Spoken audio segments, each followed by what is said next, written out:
Chapter 362. Whoosh. It was as if the thousands upon thousands of mountains shrouded in dense fog had dispersed, and something had become clear and profound. Xianxia was shocked. She actually liked Shui. What if Shui finds out? The filming of Two Under One Roof would take about 2 months, and there was still about half of the time left. If Shui found out about her thoughts, then wouldn't it be very awkward for her to get along with Shui for the next month? Sister E? Are you okay?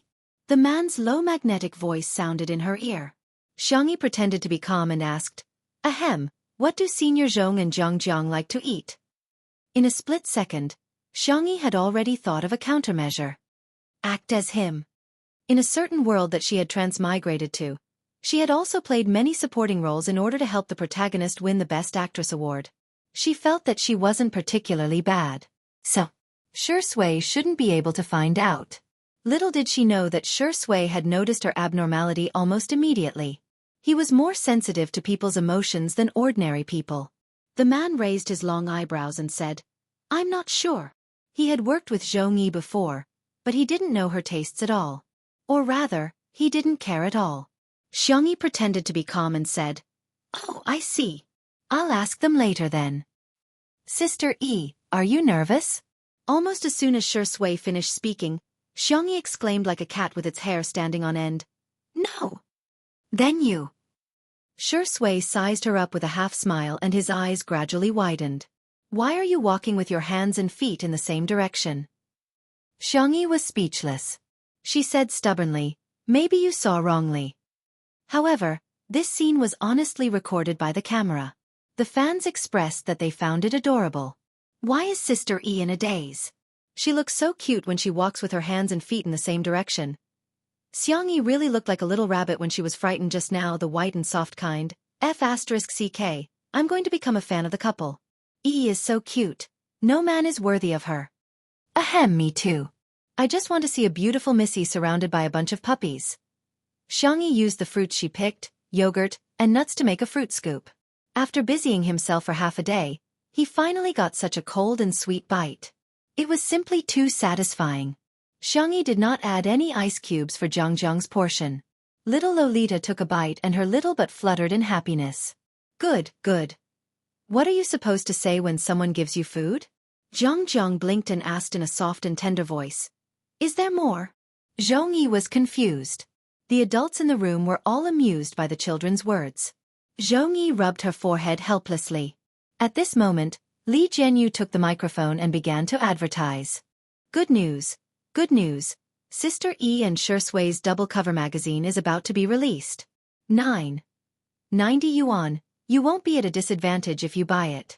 Please buy it on the official Weibo account of my style. Also, please pay me the advertising fee.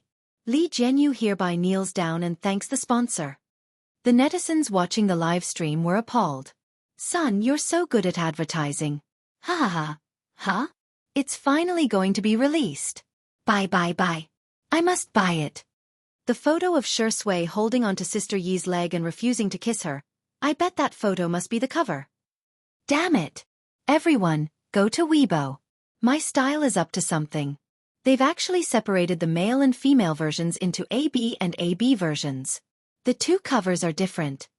Chapter 363. Everyone flocked to Weibo, only to discover that 2 minutes ago, the official account of My Style had updated its status. My Style V, hashtag Shui and Xianxia June cover hashtag I've waited for thousands of years just to meet you at this moment. Mass is not proportional to volume. She attracts me with a mass that far exceeds that of the earth. I want to fall into hell with her. However, at the end of the endless abyss, I see a star. Shui v Xianxia v. The men's edition A is trapped, the women's edition B is sinking, and the physical edition is shackled by Morningstar. There were also 3 pre-sale links at the end of the Weibo post, 2 for electronic issues and 1 for physical issues, which would go on sale at 12 o'clock sharp. MS Magazine usually sold 1 electronic issue and 1 physical issue. But this was the first time there were separate editions for men and women. Many netizens immediately began cursing. Are they crazy about money? I'm going to vomit. What kind of unscrupulous magazine company is this? They brag about the fan economy every day. Do they really take their fans for fools? We're not leaks. However, someone sensed something unusual. Are the three versions of the photo the same? If they are, it doesn't make sense for them to sell the same photos 3 times, does it? This question was quickly answered by the official Weibo account.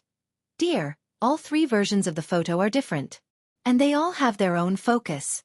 Cute. In an instant. Those who knew what was going on immediately understood. In addition to the cover of the magazine, the two of them also had an interview, and there were at least several photos in the inside pages. For the male version, there should be more photos of Shui. For the female version, there should be more photos of Xianxia. As for the physical issue, there should be more photos of the two of them. In this case, fans could purchase according to their needs. In a sense, it could also be said to be a personalized service. However, the CP fans wailed. What should I do? I want all 3 versions. Only children make choices. Adults choose to buy all of them. The buyers are not as good as the sellers. Unscrupulous merchants. I'll buy it, okay?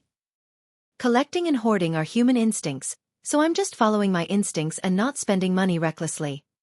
There were also many discussion posts on the well-known gossip forum, Melon, mainly about which version would sell the most. A Shui sister showed up and posted a very professional analysis post. Title: Prediction: Shui version A will sell first, not me eating a keyboard live. Text: Combining the data before the age of 10, there is no doubt that he is the absolute ceiling for male artists. The sales volume of the previous few magazine covers has set records, not to mention the ability to increase luxury goods. He is the kind that even the little fresh meats can't beat. The drawings and tables are as follows. As for the other vase fairy, she had only released 1 single since her debut, and her electronic sales were a joke. Her endorsements were all right, but her sales were mediocre. On the other hand, she inexplicably became popular with dishwashers and electric barbecue plates. She could be considered to have some ability to sell goods. However, a C-lister was a C-lister. How could the light of a firefly compete with the brilliance of the bright moon?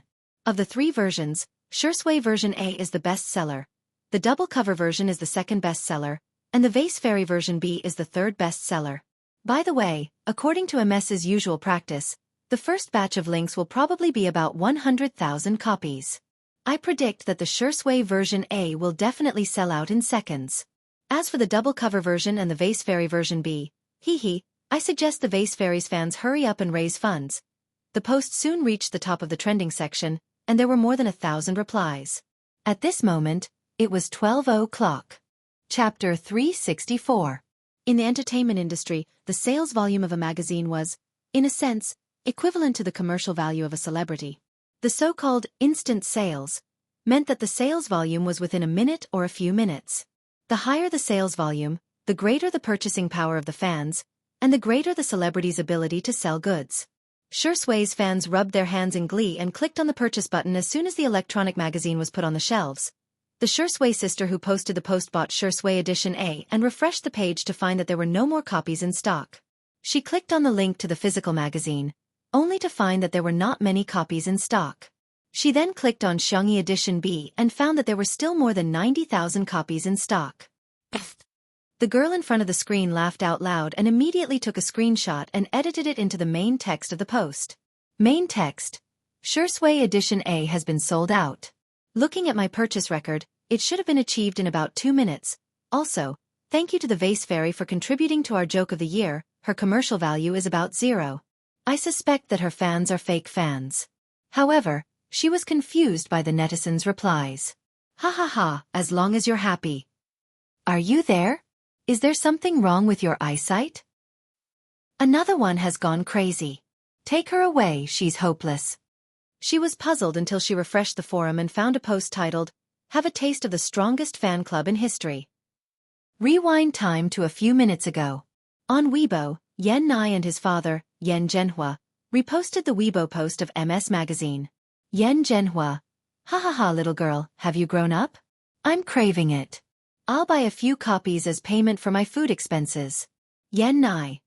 Sister, I'll give you all my New Year's money to support you. Clench your fists. Then, the boys of C7 followed suit. Jiang Chen. Sister, you're so beautiful. I love edition B. Xianxia. Sister's magazine, I have to buy it. Soon, Xianxia and her husband also reposted the post. Xianxia. Wow, our little cutie looks so good in this photo. I'm going to buy it for my collection. Shengguang. My wife is right. Then, it was Xiangyi's family group. Little Uncle Xiang Feng yelled in the family group chat and forwarded the post. Badeo President V. Little Xiangyi, I'll cover your cover today. In the training room, Xiang Yu logged onto Weibo in the midst of his busy schedule. Logic Smog V. Is there a PS expert? Later. Please help me Photoshop a single photo of my sister. The price is negotiable. Abroad. Xiangqi set an alarm and got up in the middle of the night. Hades V. My sister is the cutest in the world. I won't accept any rebuttal. At the Research Institute. Xiang Li was in the middle of writing the latest research report when he suddenly stopped and said gently, Sorry, give me a minute. I have to support my sister. Help? What was that? Under the confused gazes of a group of scientists from various fields, Xiang Li calmly took out his phone and reposted the Weibo post. Xiang Li V. Cheering for little sister. Come on, little sister. At the law firm, Sanction sorted out the documents for the court session in the afternoon and looked at the two young girls opposite him. Miss Chow, Miss Su, I have something important to do before lunch. Guardian and her good friend were nervous and at a loss. They thought he was going to do something big, but the next second, he clicked on the Weibo icon and reposted the post seriously. His expression was cold and his words were concise. Tutu Brother V. Buy it. Guardian and Guardian? This is the big thing you were talking about? Chapter 365. These Weibo posts were screenshotted and posted. It was the post, let's see what it means to be the strongest support group in history.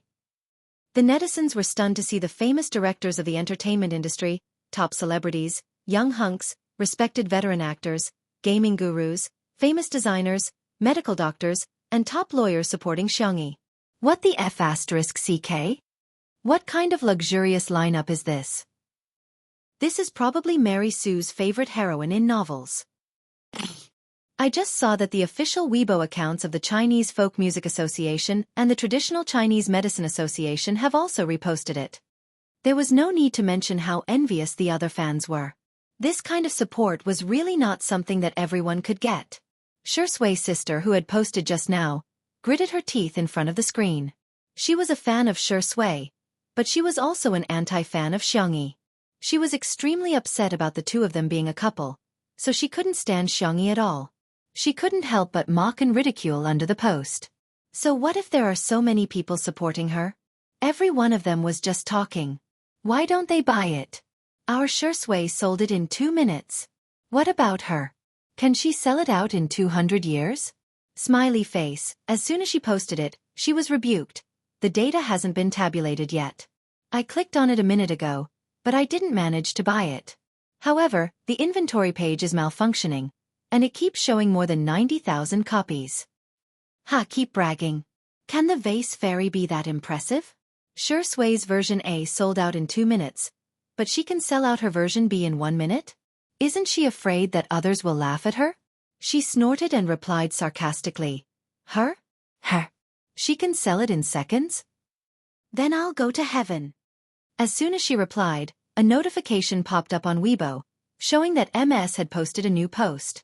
She clicked on it and was instantly dumbfounded.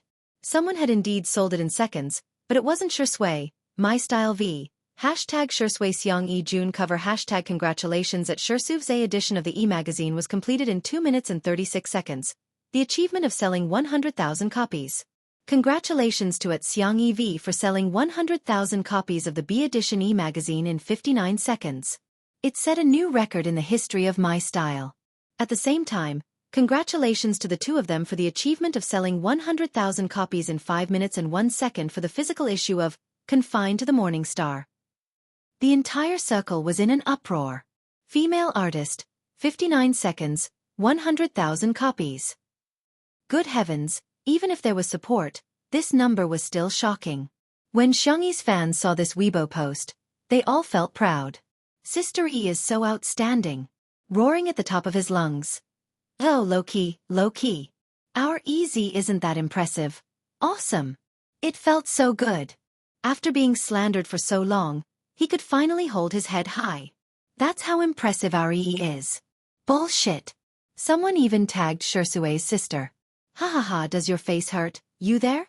Is the keyboard ready? If not, I'll send you one. I heard that you're going to heaven. I've prepared the sunflower seeds and a small stool. When are you going to perform? That person didn't reply for a long time. After a while, everyone realized that she had actually deleted her account. She can't afford to play, can she? Some were happy while others were worried. Untimely Weibo was a hot topic. Who still remembers that it's a double cover this time? Sob, sob, sob, sob. Are we too lousy? The sales are actually at the bottom. No. Sisters. It's been so long, but Shui still hasn't won Sister Yi's heart. He's useless. Oh no, I actually think that makes sense. Chapter 366. In the trending topics, the netizens vividly interpreted the hashtag when I'm ruthless. Even the couple I'm dating will be hateful hashtag. Hence, a topic quietly climbed to the bottom of the trending topics on Weibo. When Si Chuanbai saw the hashtag Shuringdi is useless hashtag, his expression was exactly the same as the old man on the subway. In the past, he had predicted that Shui would be on the trending topics and had prepared the corresponding public relations. Recently, the trending topics were getting more and more confusing. Shuringdi is useless? What kind of public relations is this? If it was public relations, others would say, look at Shui and his team, they're guilty. If it wasn't public relations, others would say, Teskeske, I can't tell that he's so weak at such a young age. The top manager sighed heavily as he looked at his phone. It's too difficult for me. Similarly, Xianxi's manager, Nan, was in a difficult situation. He had been worried sick that he wouldn't be able to sell his obedient version B. Until he saw the Weibo post about the sales. 59 seconds? 100,000 copies? Did he see wrongly? Before Nan could react, his phone was bombarded with calls from various media outlets and business partners. To put it simply, Xiangxi was on fire. However, the problems that followed were also obvious. An artist didn't just need a manager, they needed a team. Now, although Xiangxi had become the boss of Tomato Entertainment in name, she didn't have a team. With so many things piling up, Nan felt powerless. It was too difficult. I don't deserve it. He even had a feeling of wanting to shrink back. Should I resign? Just as this thought flashed through his mind, his phone rang. When he saw the caller ID, he rubbed his eyes hard before answering the call. Mr. C? Are you looking for me? Si Chuanbai's serious and deep voice came through the receiver. From today onwards, my team and I will be in charge of handling Miss Xiangxi's management business. Really? That's great. In that case, Xiangxi would have the most professional management team. However, his happiness only lasted for 3 seconds before Nan realized something. He drooped his head and asked dejectedly, So am I going to lose my job? Si Chuanbai. You're thinking too much. Nan sobbed. You don't have to comfort me. I understand. I'll pack my luggage now and go to Little Rabbit Farm to raise piglets. I heard that they use science to raise pigs and turn knowledge into reality. In any case, I went to university before. Woo-woo, I should be able to apply, right? Si Chuanbai rubbed his eyebrows. Why was little rainbow? What do you mean by raising piglets? I think you want to eat piglets. Sorry, I didn't express myself clearly. My team and I will assist you. Knowing that he would not face the crisis of unemployment, Nan was rejuvenated. He suddenly thought, then what about Shui? Si Chuanbai said coldly, let him fend for himself. I am now part of Miss Xiangxi's family. In the kitchen Xiangxi and Shui were busy. Li Jianyu announced Shui's sales volume first. Shui bowed to the camera and said, thank you for your support, everyone. A's was made comments. First bow. When it was Xiangxi's turn, Xiangxi stopped washing the vegetables and expressed her gratitude to her fans. More and more people joined in. Second bow. Coincidentally, When Xianxia turned around, she bumped into Shui. He frowned and looked down at her. One person's idiocy is called idiocy, while a group's idiocy is called happiness. Husband and wife bow to each other. Ceremony complete. Chapter 367. Send him to the bridal chamber and turn off the lights. Wait a minute, isn't Shui impotent? Why don't we crowdfund and send him some pills to nourish his body? I'm going to laugh myself to death in the comments section sooner or later. There was a sea of joy in the comments section, but the few popular starlets in the entertainment industry were extremely displeased.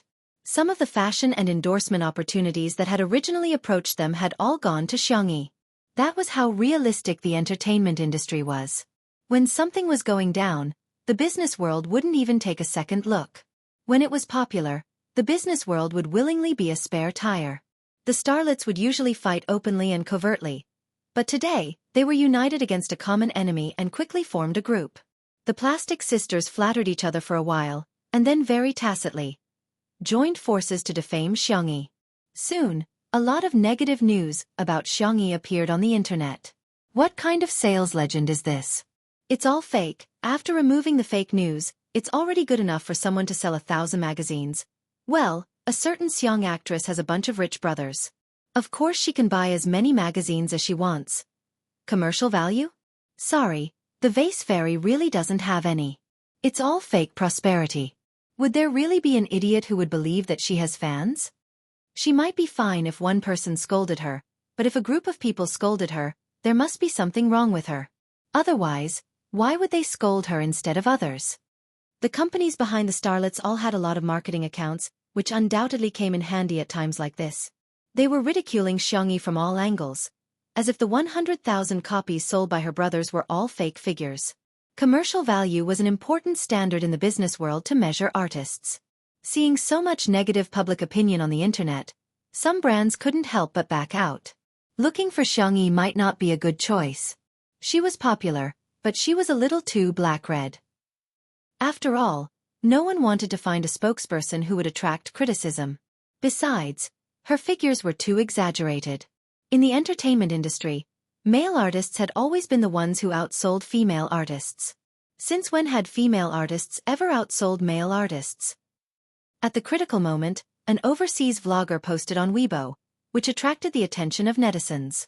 Nowadays, there were many overseas artists, internet celebrities, vloggers, and so on Weibo.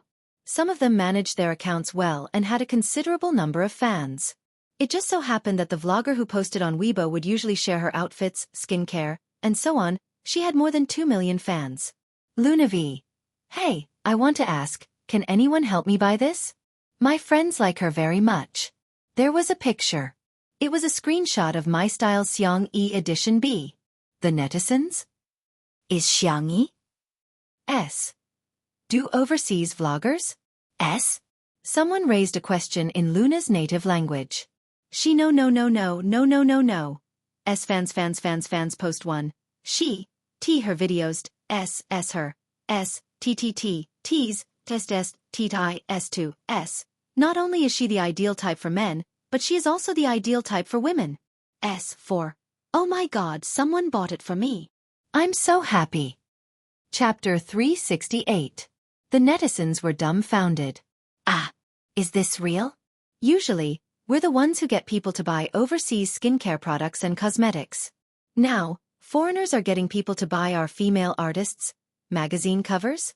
At first, some people thought that it was just a publicity stunt.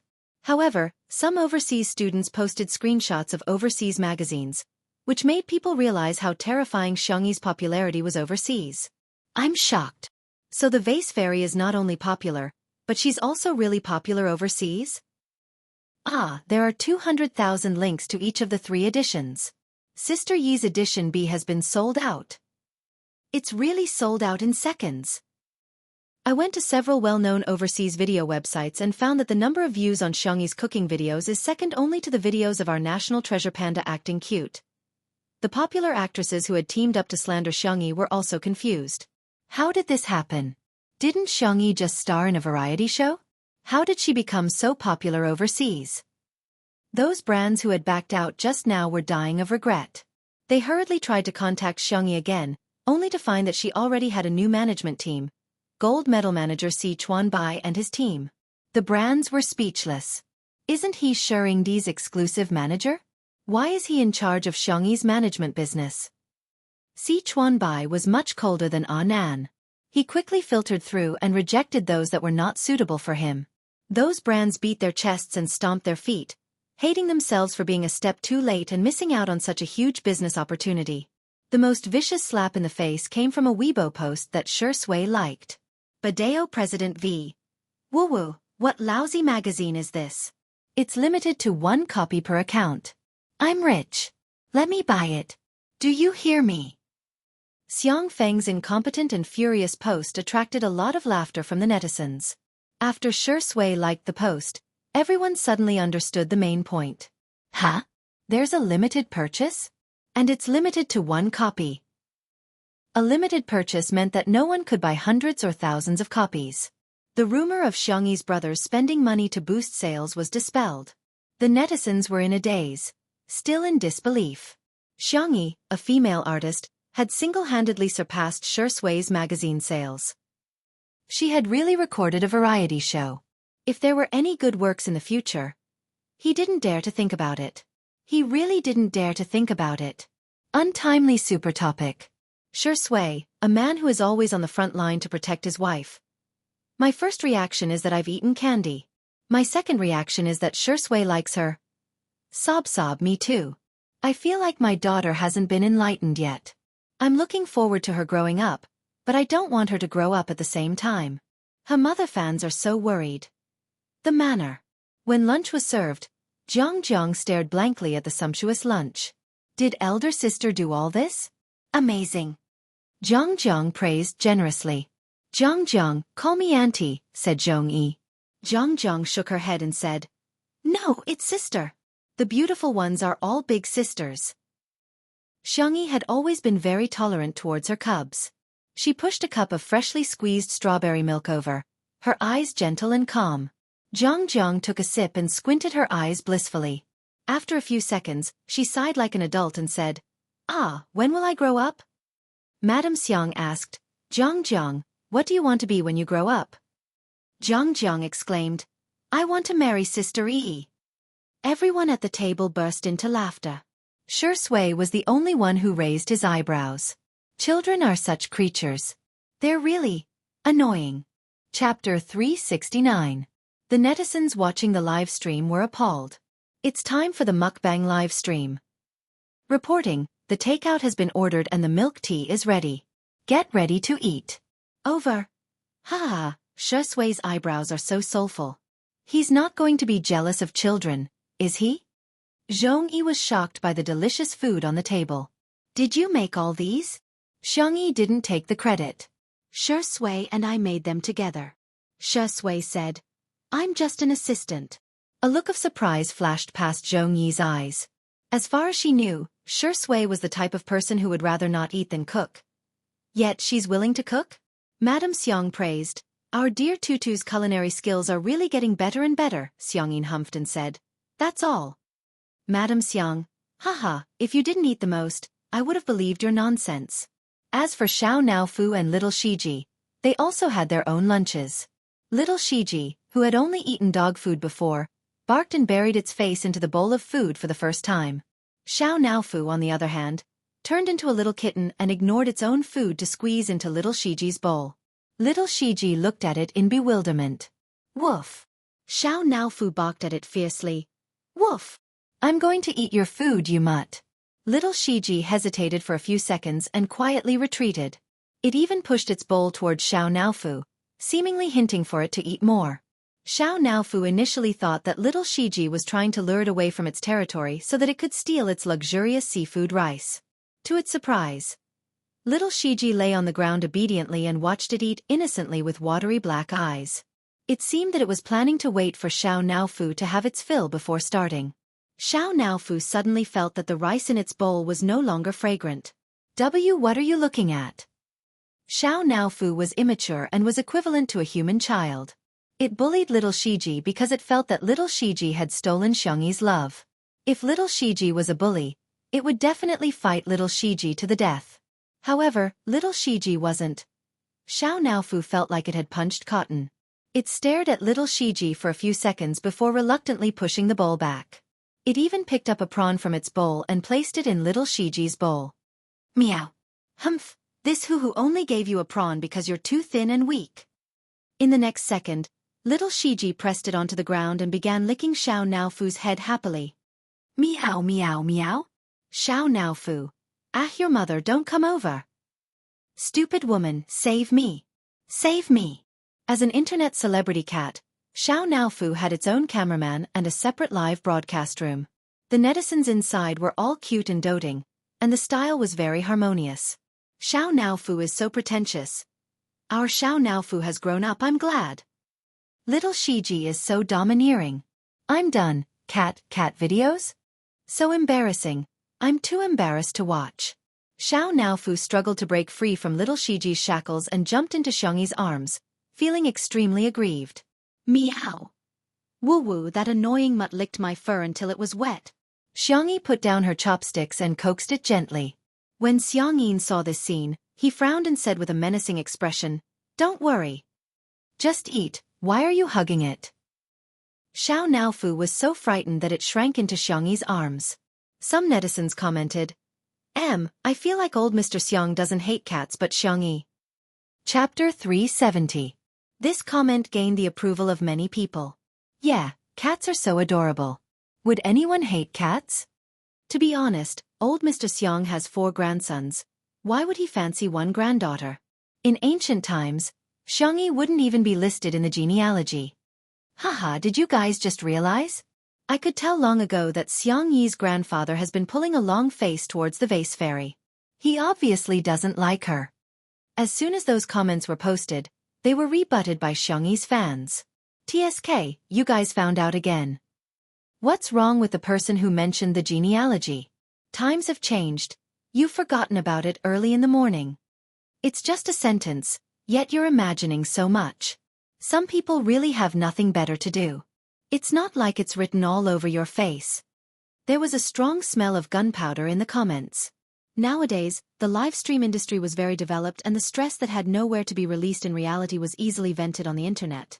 In reality, the mistakes of others could still be tolerated. However, in the online world, as long as there was a slight flaw, they would deal a heavy blow. Xiangyi coaxed Xiao Naofu for a while before placing it on the ground. Xiangyin immediately said, "Go wash your hands. Use disinfectant and hand sanitizer. Wash your palms as well as the back of your hands. Pets had germs on them and it would be bad if they got infected." His granddaughter's health was the most important thing in the world. When everyone heard his words, they felt that Xiangyin was being too strict. Got it, Grandpa. Xiangyi obediently went to wash her hands. After washing up, she picked up her chopsticks and ate 2 mouthfuls of food. Xiangyin began to nitpick again. Tie your hair up. It's covering your eyes.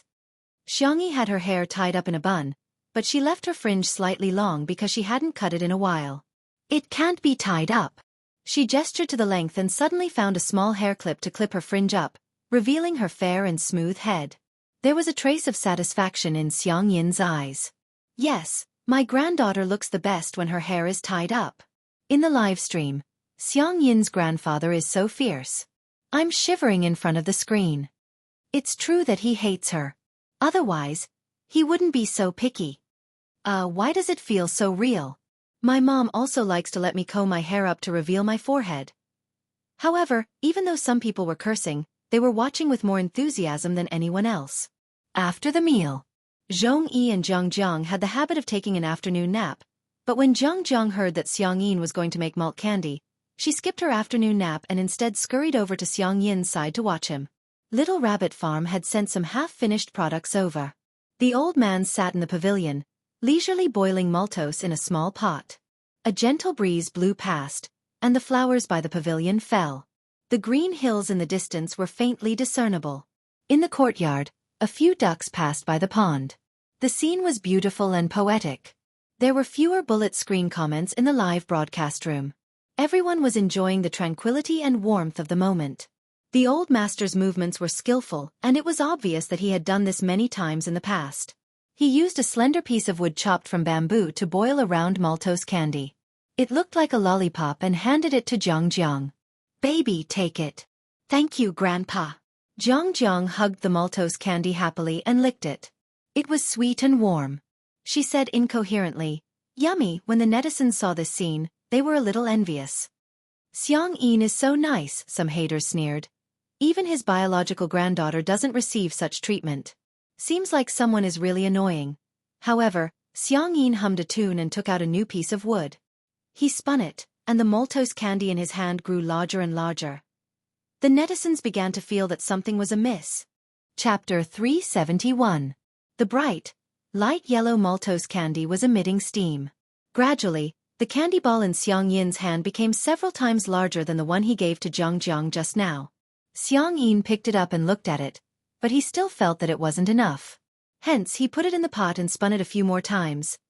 "This is for Jiang, right?" Jiang is so cute, it's normal for her to be popular with elders. As soon as the pop-up comments appeared, Xiangyin held the maltose candy and yelled, "Old woman! Have some candy." Madame Xiang and Xiangyi were drinking flower tea in front of the French window. Hearing his words, they smirked and said, "This old man's voice is too loud." The netizens were dumbfounded. They were caught off guard by their public display of affection. Madame Xiang tucked her hair behind her ears and walked towards Xiangyin. After tasting it, she said, "It tastes all right, but it's old and sticky." Xiangyin pretended to be angry and barked, "Nonsense! You're not old at all." Jiang chimed in, "Yes, Grandma is not old at all." All women like to hear such things, and Madame Xiang was no exception. She was all smiles. After eating half of it, she got sick of it and stuffed it into Xiangyin's hands. Xiangyin had been with her for many years and they could read each other's minds. Hence, he calmly ate the rest. The pop-up comments in the live stream changed abruptly. "Oh my God, Grandpa and Grandma are so sweet. You can only be the king of dogs if you eat the best of the best. Damn it, I'm so jealous." Everyone was moved by the sweetness of Xiangyin's and Grandma's love, and some even commented that Xiangyi was too miserable. At first glance, that was indeed the case. Jiang and Xiangyin both had candy, but she was still drinking flower tea all by herself. Without comparison, there would be no harm. Her fans felt a little sorry for her, but the haters were unscrupulous as they mocked her. Some people are just born to be detestable. I can't help it. If I were Xiangyin, I wouldn't like her either. She's too pretentious. Up to now, the vase fairy has a perfect persona in Two Under One Roof. It would be strange if she wasn't acting. Just as the haters were criticizing Xiangyi, someone discovered that Xiangyin was still silently brewing maltose candy. This time, the candy balls were even bigger.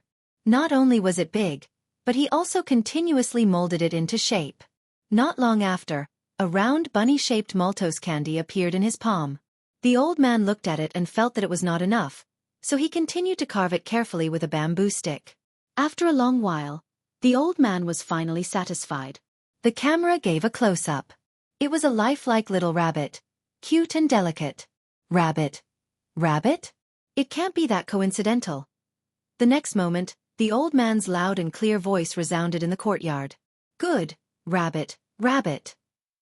The netizens were speechless. Earphone fans were almost deafened. "Grandpa, your voice almost sent me away. Did I hear that right? The old master called her little bunny?" Under everyone's incredulous eyes, Xiangyi walked briskly into the pavilion. "Grandpa," Xiangyi said softly, "is this for me?" The old man had a sullen expression on his face, as if he wasn't the one who had called her good tutu just now. He handed the tutu maltose candy to Xiangyi and said coldly, "Eat this." Xiangyi grinned widely, revealing her dimples. "Grandpa, you're so nice, you're the best grandpa in the world." Sweet words. The old man sneered in disdain, but the corners of his mouth curled up uncontrollably. "Is it enough? If it's not enough, there's more. I'll make you a supersized one." The netizens thought, "You call this annoying? He's obviously doting on her." Chapter 372. Xiangyi's voice was gentle as she sat on the stool next to Jiang and ate her candy obediently. "It's enough." The two of them were eating candy at the same frequency and were so adorable that his heart was about to melt. The smile on Xiangyin's face deepened. Madame Xiang teased. Hey, didn't someone say that he hasn't forgiven Tutu yet? Xiang Yin's expression changed immediately and he stopped smiling. He said coldly and sternly, Don't think that I've forgiven her. Now, I've forgiven her at most 2%. Madame Xiang said, last time, it was 1% and this time, it's only 2%. Is a meal worth 1%? Then wouldn't my dear Tutu have to cook 98 meals for you? Old man, you're just trying to cheat her out of her food. The netizens in the live stream were amused by old Mrs. Xiang's words. Ha ha ha ha, old Mrs. Xiang is so sarcastic. Why did you say that you've forgiven her? What did Xiangyi do? I suddenly feel that Xiang Yin is the arrogant one. Compared to Sister Yi's brothers, he's so weak. In the apartment, Qin Wanyan, who had recently suspended her work, was watching Two Under One Roof, as if she had been possessed. As long as Xiangyi appeared on screen, she would crazily post negative comments, bicker, nitpick, and make sarcastic remarks. Why is Xiangyi doing so well and becoming more and more popular? Didn't I end up having to suspend my work and suffer a drop in popularity because of a slip of my hand? Hearing Xiangyi mention the word forgiven, she sneered and opened the private chat box of a certain marketing account. In the court in Nanqing. Today's court hearing was being live-streamed on the court hearing website. Qiao Wan, who was also known as guardian of the best Xiangyi in the world on Weibo, was seated in the gallery, so nervous that her palms were sweating. The judge announced that the court was in session and the live stream began. In an instant, many people swarmed into the live stream. When they saw Xianxia, who was sitting at the plaintiff's defense lawyer's seat, the comment section suddenly became lively. Ah, Xiang Yin's suit is so classy. This is Lawyer Xiang's first court appearance in years, right? It's my first time watching a live trial. I'm a little nervous for some reason. The case was quickly sorted out. Qiao Wan's good friend, Xiao Su, got first place in the written interview when she applied for a job. However, the company hired a boy who ranked lower than her because this position was more suitable for boys. The lawyer hired by the defendant's company was also very good. The first thing he did was to change the concept of the case. His style of defense was very eloquent and infectious. He avoided the important points and dwelled on the trivial. He did not mention the gender issue at all. In conclusion, the defendant refused to admit the plaintiff not because of the plaintiff's gender, but because the plaintiff's overall ability was insufficient. Xiao Su's face was pale. The failure of the interview was a huge blow to her. Now that she was going to suffer a second blow, she felt a little uncomfortable physically and mentally. Taking advantage of her poor state, the company's representative attacked her without restraint. We think that Miss Su has a social disorder. As we all know, a serious social disorder is a psychological illness. Our position is really not suitable for her. In the live stream, some people felt that what they said made sense. That's right. How could they hire a ticking time bomb into the company? Getting first place in the written interview doesn't mean anything. Maybe she has high scores but low abilities. To be honest, this position is indeed not suitable for a girl. Given her age, she's going to get married and have children in 2 years. Who's going to bear the company's losses? Chapter 373. While the group of people were having a heated discussion, Xianxia raised his eyebrows slightly in reality. Are you done? The man's voice was thin, cold and low, and it exuded a powerful aura. The two people in the dock subconsciously shut up. By the time they came back to their senses, they realized that they had somehow listened to Xianxia's words. Xianxia got up and retorted without even looking at the document. Does the first place in the written test mean that you're not competent enough?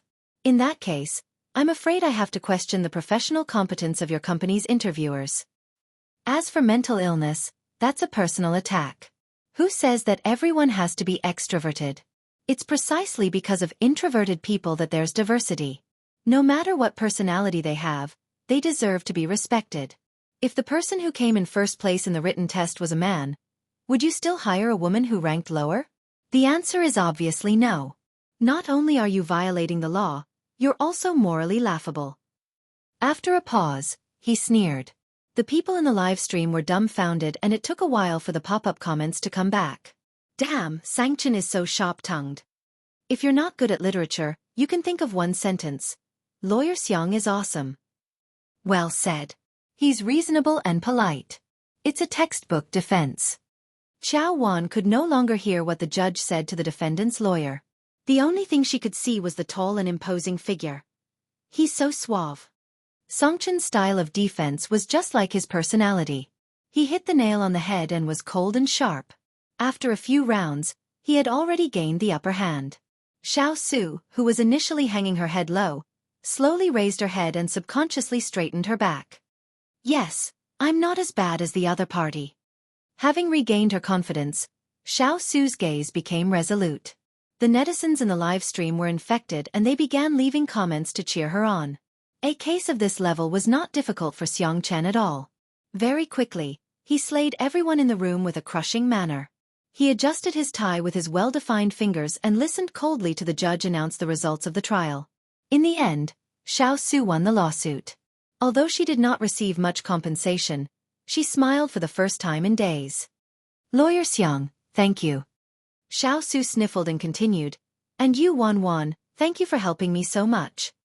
Xiao Wan quickly waved her hands and said, No, I didn't do anything. It's all thanks to Lawyer Xiang. Sangchen replied calmly, You're welcome. The three of them left the courthouse and were immediately surrounded by local reporters. Other than a reporter from a legal program, the rest of the reporters were there because of Songchen's popularity. Reporters from programs such as anti-mediation, matchmaking, and so on all came to join in the fun. Lawyer Xiang, will you take the path of a public interest lawyer in the future? Mr. Xiang, are you interested in joining our dating show? Are you a feminist? What do you think of the sentence, I'm sorry for being born a woman, on the internet? Sangchen was expressionless. He had no intention of cooperating with them at all. However, when he heard a certain question, his eyebrows furrowed. Regardless of whether you were born a woman or a man, there's nothing to be sorry about. There's no need to differentiate between men and women in this world, because too many people don't understand the concept of equal rights between men and women. He had a cold aura and his facial features were profound. His speech affected everyone until Xiao Wan accidentally blurted out, Ah, Brother Damao is so handsome. Songchen's expression gradually stiffened. Chapter 374. Xiao Wan's eyes gradually widened in horror. Oh, why don't I think before I speak? A reporter got the joke and burst into laughter. Smog is Sameo Gu, Hades is Brother San Mao, Dr. Xiang is Brother Mao, and Lawyer Xiang is Brother Damao. It doesn't seem like there's anything wrong with that. The group of people was about to laugh when they saw Songchen's cold and handsome face. He raised his eyebrows slightly. Is it that funny? Everyone. It's not funny. It's not funny at all. The reporters gradually dispersed. After thanking Sangchen again, Xiao Su got ready to take the subway. Xiao Wan grabbed her wrist and tried to leave with her, but Xiao Su pried her fingers off one by one. Sister, take care and come back alive. Xiao Wan? At the stairs, only Sangchen and Xiao Wan were left. Sangchen sneered. Brother Damao? Xiao Wan trembled in fear. This nickname isn't derogatory. Only people who really like Sister E would call you brothers that. Ha! The man chuckled coldly and slowly adjusted his sleeves. Xiao Wan felt a chill down her spine. She felt that Sangchen was like the villain in a movie at this moment. She had a strong desire to live. Lawyer Xiang, I've snatched Sister Yi's e-magazine. Sangchen paused in his actions. He was a step too slow when the competition started just now and didn't manage to snatch a single copy. Instead, Xiao Wan successfully snatched the cover of Xiangyi's B edition with her fast hand speed. Lawyer Xiang, look, this photo of Sister E looks so much like the little princess. This photo of Shengdi hugging her makes her waist look so slender. And this photo of the two of them holding hands. Motherf asterisk Kurs are so satisfied. Oh, this is so untimely. Xiao Wan scrolled through the photos and explained in real time. However, she felt an inexplicable chill. She looked up and realized that Sangchen was staring at Shui's hands. His deep eyes narrowed dangerously, and he looked like he wanted to chop off Shui's hands. Xiao Wan gulped and tried to explain. Actually, a two-person cover is already considered a very small. There were some double covers, some kissing scenes, and some seductive driving poses. In her opinion, the photos of Xiangyi and Shui couldn't even be considered as baby strollers. However, in Xiang Chen's eyes, Shui was already a dead man. In order to ease the suffocating atmosphere, Chao Wan dug out a video that was later released by Ms. Magazine. This is edited using behind-the-scenes footage. I heard that it's from the perspective of the vampire, Shi Sui. The previous video released by Ms. Magazine was mainly from the perspective of the little princess. This time, it was the other way around. She clicked on it and saw that it was still in a retro dark style. The young and handsome vampire was dressed in a gorgeous and exquisite retro suit.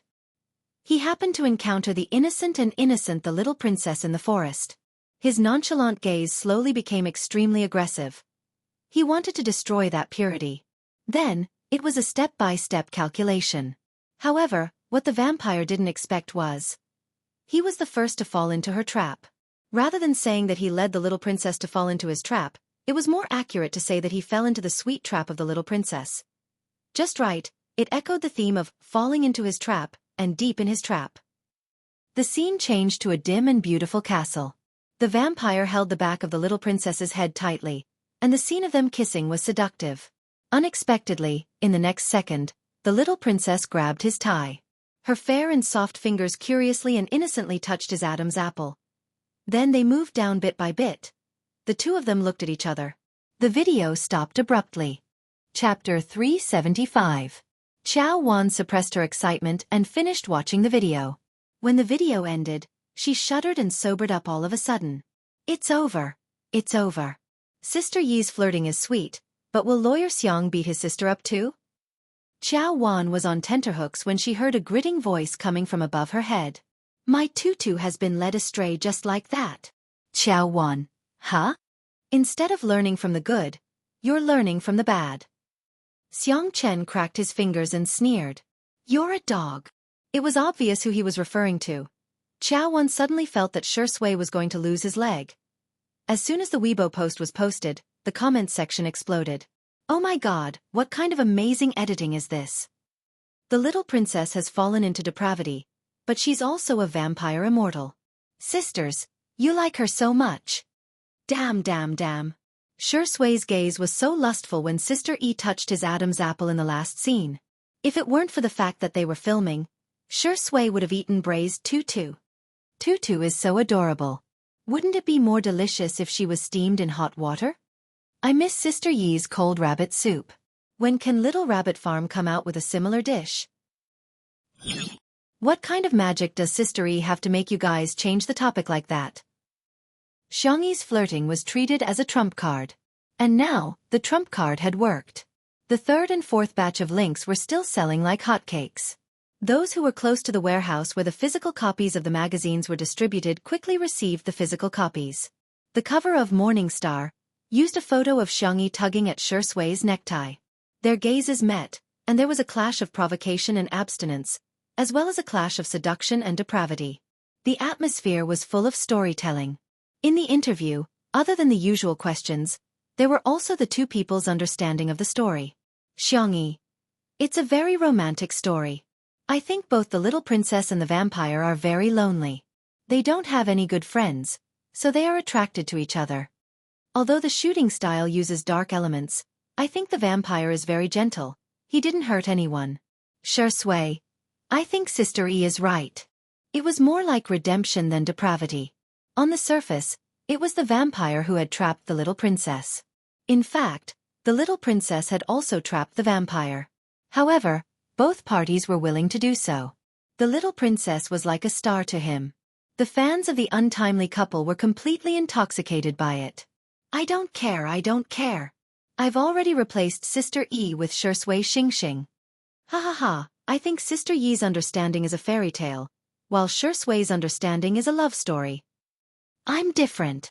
I can imagine the 100,000 word content that's not allowed to be described on QQ. Sob. Don't spout nonsense. Xiangyi is still a child. What if she sees this? By 7 o'clock in the evening, MS's Weibo post had been reposted more than 100,000 times and liked hundreds of thousands of times. In a sense, untimely couple had really stepped out of the entertainment circle and entered the public eye. The number of fans who were in favor of the couple also increased rapidly. Just as everyone was in harmony, a certain marketing account released a video titled, Interview with Xiangyi's Ex-Fiancé. Countless people were puzzled. After clicking on it, they realized that the main character of the video was a greasy man in his 30s. Xianxia is a big star now? She's the one? Ha ha ha, she was the one who chased me back then and insisted on eloping with me. Chapter 376. Ah, of course I didn't get together with her. How could I possibly fancy a woman like her? The man in the video had facial features that could barely be considered handsome, but his words were disrespectful to women, and he would often talk about life principles. He even bragged about how big his internet celebrity company was. It was a vivid interpretation of a phrase. He was old and cunning. Spicy Tutu, Xianxi's fans, who had just seen the video, were enraged. Sister, he eloped with you? Dream on. This man. I'm so embarrassed that I've dug my toes out of 3 rooms and a living room. Spreading rumors requires a lot of effort, but refuting them requires a lot of effort. There must be a bottom line even when it comes to creating hype, okay? However, the male lead of the video had probably tasted the sweetness brought about by the popularity of the video, as he soon released a second video. At that time, we had already met each other's parents. Of course, I didn't fancy her. But she pestered me too much and insisted that I marry her, but her family didn't agree. In order to see me, she even climbed over the wall at home. Oh yes, for my sake, she even made her grandmother faint from anger and sent her grandfather to the hospital. There's nothing I can do about it. I'm just the kind of person that young girls like. The man continued to expose the video. This time, he was obviously much more experienced. Behind him was the logo of his internet celebrity company. As he spoke, he showed everyone the chat history between him and Xianxia. Just as he said, the Xianxia in the chat history showed a strong desire to get married, and frantically expressed her love for the man. She even said that she was willing to bear his children after marriage and be a full-time housewife. The strong contrast made the netizens dumbfounded. This was simply a case of a goddess becoming a bootlicker. The old fans tried their best to explain that this must have happened during the period of amnesia. However, many fans who had just fallen into the trap expressed that they couldn't accept such a side of Xianxia. There were even several famous bloggers with millions of fans who posted condemnation. The value of a woman definitely doesn't revolve around cooking in the kitchen, let alone being a fertility machine. At Xianxia, I hate your persona and despise your worldview. I'm so angry. It's precisely because there are women like Xianxia that men look down on women. How many seniors have spent countless efforts to tear off the labels on women? Now, you are putting labels on women one by one and putting shackles on them. Filial piety is the most important of all virtues, and Xianxia is a real, unfilial daughter. Filial piety is a traditional virtue in our country. If celebrities can't do it, then wouldn't they be setting an example for their fans to be unfilial? I call for a boycott of Xianxia. Boycott, 2 under 1 roof. Qin Wanyan spent a large sum of money to bribe those bloggers. When she saw countless netizens scolding Xianxia, she instantly felt that her money was well spent. As for the man who broke the news, she was the one who first found a gossip media outlet and claimed that Xianxia was not as innocent and naive as the netizens thought. On the contrary, she had a dark history of eloping. That gossip media outlet was like a fly that had smelled rotten meat as they found the informant. Coincidentally, the informant also wanted to ride on the hype. Hence, both parties hit it off and came up with a huge piece of news. Brother Xian, do you have Xianxia's contact number? We can record a conversation between you and her. It'll definitely go viral. The person in charge of the gossip media outlet suggested. With a look of guilt in his eyes, Xianxia said stubbornly, her number has already been changed. What about her family? How many brothers or grandparents? I'm taking a leave of absence. I'll make up for it tomorrow. Good night equals W. Smiley face. Chapter 377. Xianxia said vaguely. Her brothers are all very busy. Even if I call them, they might not answer me. In fact, he didn't even have the contact information of Xianxia and the others. There was actually nothing between Xianxia and Xianxia. At that time, Xianxia was just eager to get rid of the Xiang family. After all, he was a man in his 30s and she couldn't hide her intentions from him at all. Besides, it wasn't that he didn't fancy Xianxia, but rather, the Xiang family didn't fancy him at all. However, Xianxia felt that it wouldn't be a big deal to make use of some dramatic plots. Anyway, the hype would bring about popularity. In just a short while, There were plenty of small internet celebrities who wanted to sign a contract with his company. What about Xiangyi's grandparents? They're doing a live broadcast. If you call them, the popularity will definitely be explosive. The person in charge of the gossip media said. They were not philanthropists. They were taking such a huge risk to expose the news for the sake of money. As for Xianxu's life, it was not within their scope of concern. Think about it. If your company becomes the top in the industry and produces an online celebrity, you'll be more impressive than an entertainment star. As Xianxu listened, he was tempted. I have her grandfather's number, but I can't guarantee that he will pick up. The person in charge was overjoyed. It's okay, it's okay. If he picks up, we'll write about it. If he doesn't, we'll write about it too. If he doesn't pick up, I'll write something like, Xiangyi's grandfather treats his granddaughter like dirt, abandons her like an old shoe, and doesn't care about her marriage at all. Xianxu said, okay then. A few minutes later, in the gazebo of the manor, Xiang Yin's cell phone rang. Good luck to you, good luck to you, good luck brings joy and love. The down-to-earth ringtone made the staff at the scene burst into laughter. In particular, Li Jianyu's goose-like laughter was very charming, causing the netizens in the live stream to criticize him. Xiang Yin's ringtone is so cute. Son, others are singing but you're laughing. Director. You don't laugh at my variety show, huh? Humph, I'll lead the way. Xiang Yin looked at the number on the screen. Although he was old, he had a photographic memory. He sneered and hung up the phone. Although Xiang Yin had a bad temper, he wouldn't hang up on others so rudely. Xiang Yi asked curiously, Grandpa, what's the matter? Xiang Yin said, it's all because of that piece of dog skin rash that you provoked. Xiang Yi? Question mark. Madame Xiang frowned and asked, Xianxu? Who else could it be other than him? Upon hearing this unfamiliar name, Xiang Yi, who was biting the tutu candy, was dumbfounded. Li Jianyu explained tactfully, Sister E is a man who claims to be your ex-fiancé. He's live streaming right now and he's calling your grandfather. It was obvious that he was trying to ride on her popularity. Two Under One Roof was currently a live broadcast program with a stable viewership of more than a few million people. It was extremely influential. Xianyu's move was too disgusting. He was obviously trying to ride on the popularity of Xiang Yi and the show. While they were talking, Xianyu called again. Xiang Yin was furious. Why did you block his number? After pondering for a moment, Madame Xiang said, Give me your cell phone.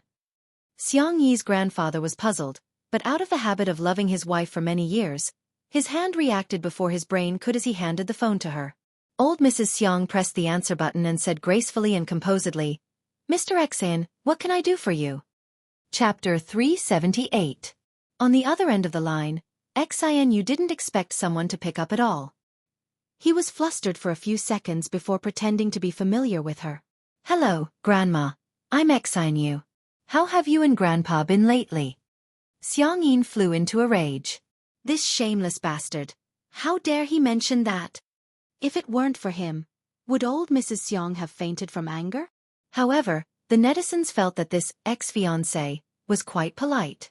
Hence, there were even more comments directed at Xiang Yi. Many people's jealousy could be felt through the screen. To be honest, this middle-aged man is good-looking, has a successful career, and is polite too.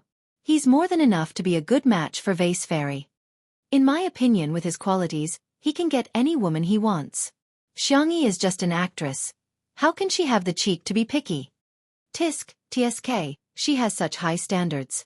I think she's just a scheming woman who looks harmless on the surface. If she wasn't picky, how could she be a couple with Shui now? Madame Xiang said calmly, Your grandpa and I are doing well. Xianyu, how about you? Are your legs okay? On the other end of the line, Xianyu choked. His dark history from back then surfaced uncontrollably. He had indeed been to the Xiang family home before. Although he knew that Xiang Yi had ulterior motives, he still harbored evil intentions and tried to make things happen. Unfortunately, as soon as he locked the door, it was kicked open. Coincidentally, it was the day of the Xiang family's family gathering and Xiang Yi's 4 brothers were all there. Hence, Xianyu was later hospitalized for 3 months. Having been hit where it hurt, Xianyu said in a stiff tone with a trace of awkwardness on his face, Grandma, I actually have something to say to Xiang Yi. I wonder if you can give me her contact number? The person in charge of the tabloid media had taught him that. If Madame Xiang refused, he would ask if it was because he was afraid that Xiangyi still had feelings for him. When the time came, he would definitely make the headlines.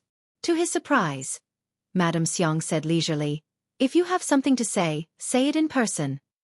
Xianyu was stunned. "I'll send you the address. That's all for now." Madame Xiang's attitude was gentle but firm. Then she hung up the phone. Everyone was dumbfounded. Only Madame Xiang seemed to be the most independent and clear-headed person.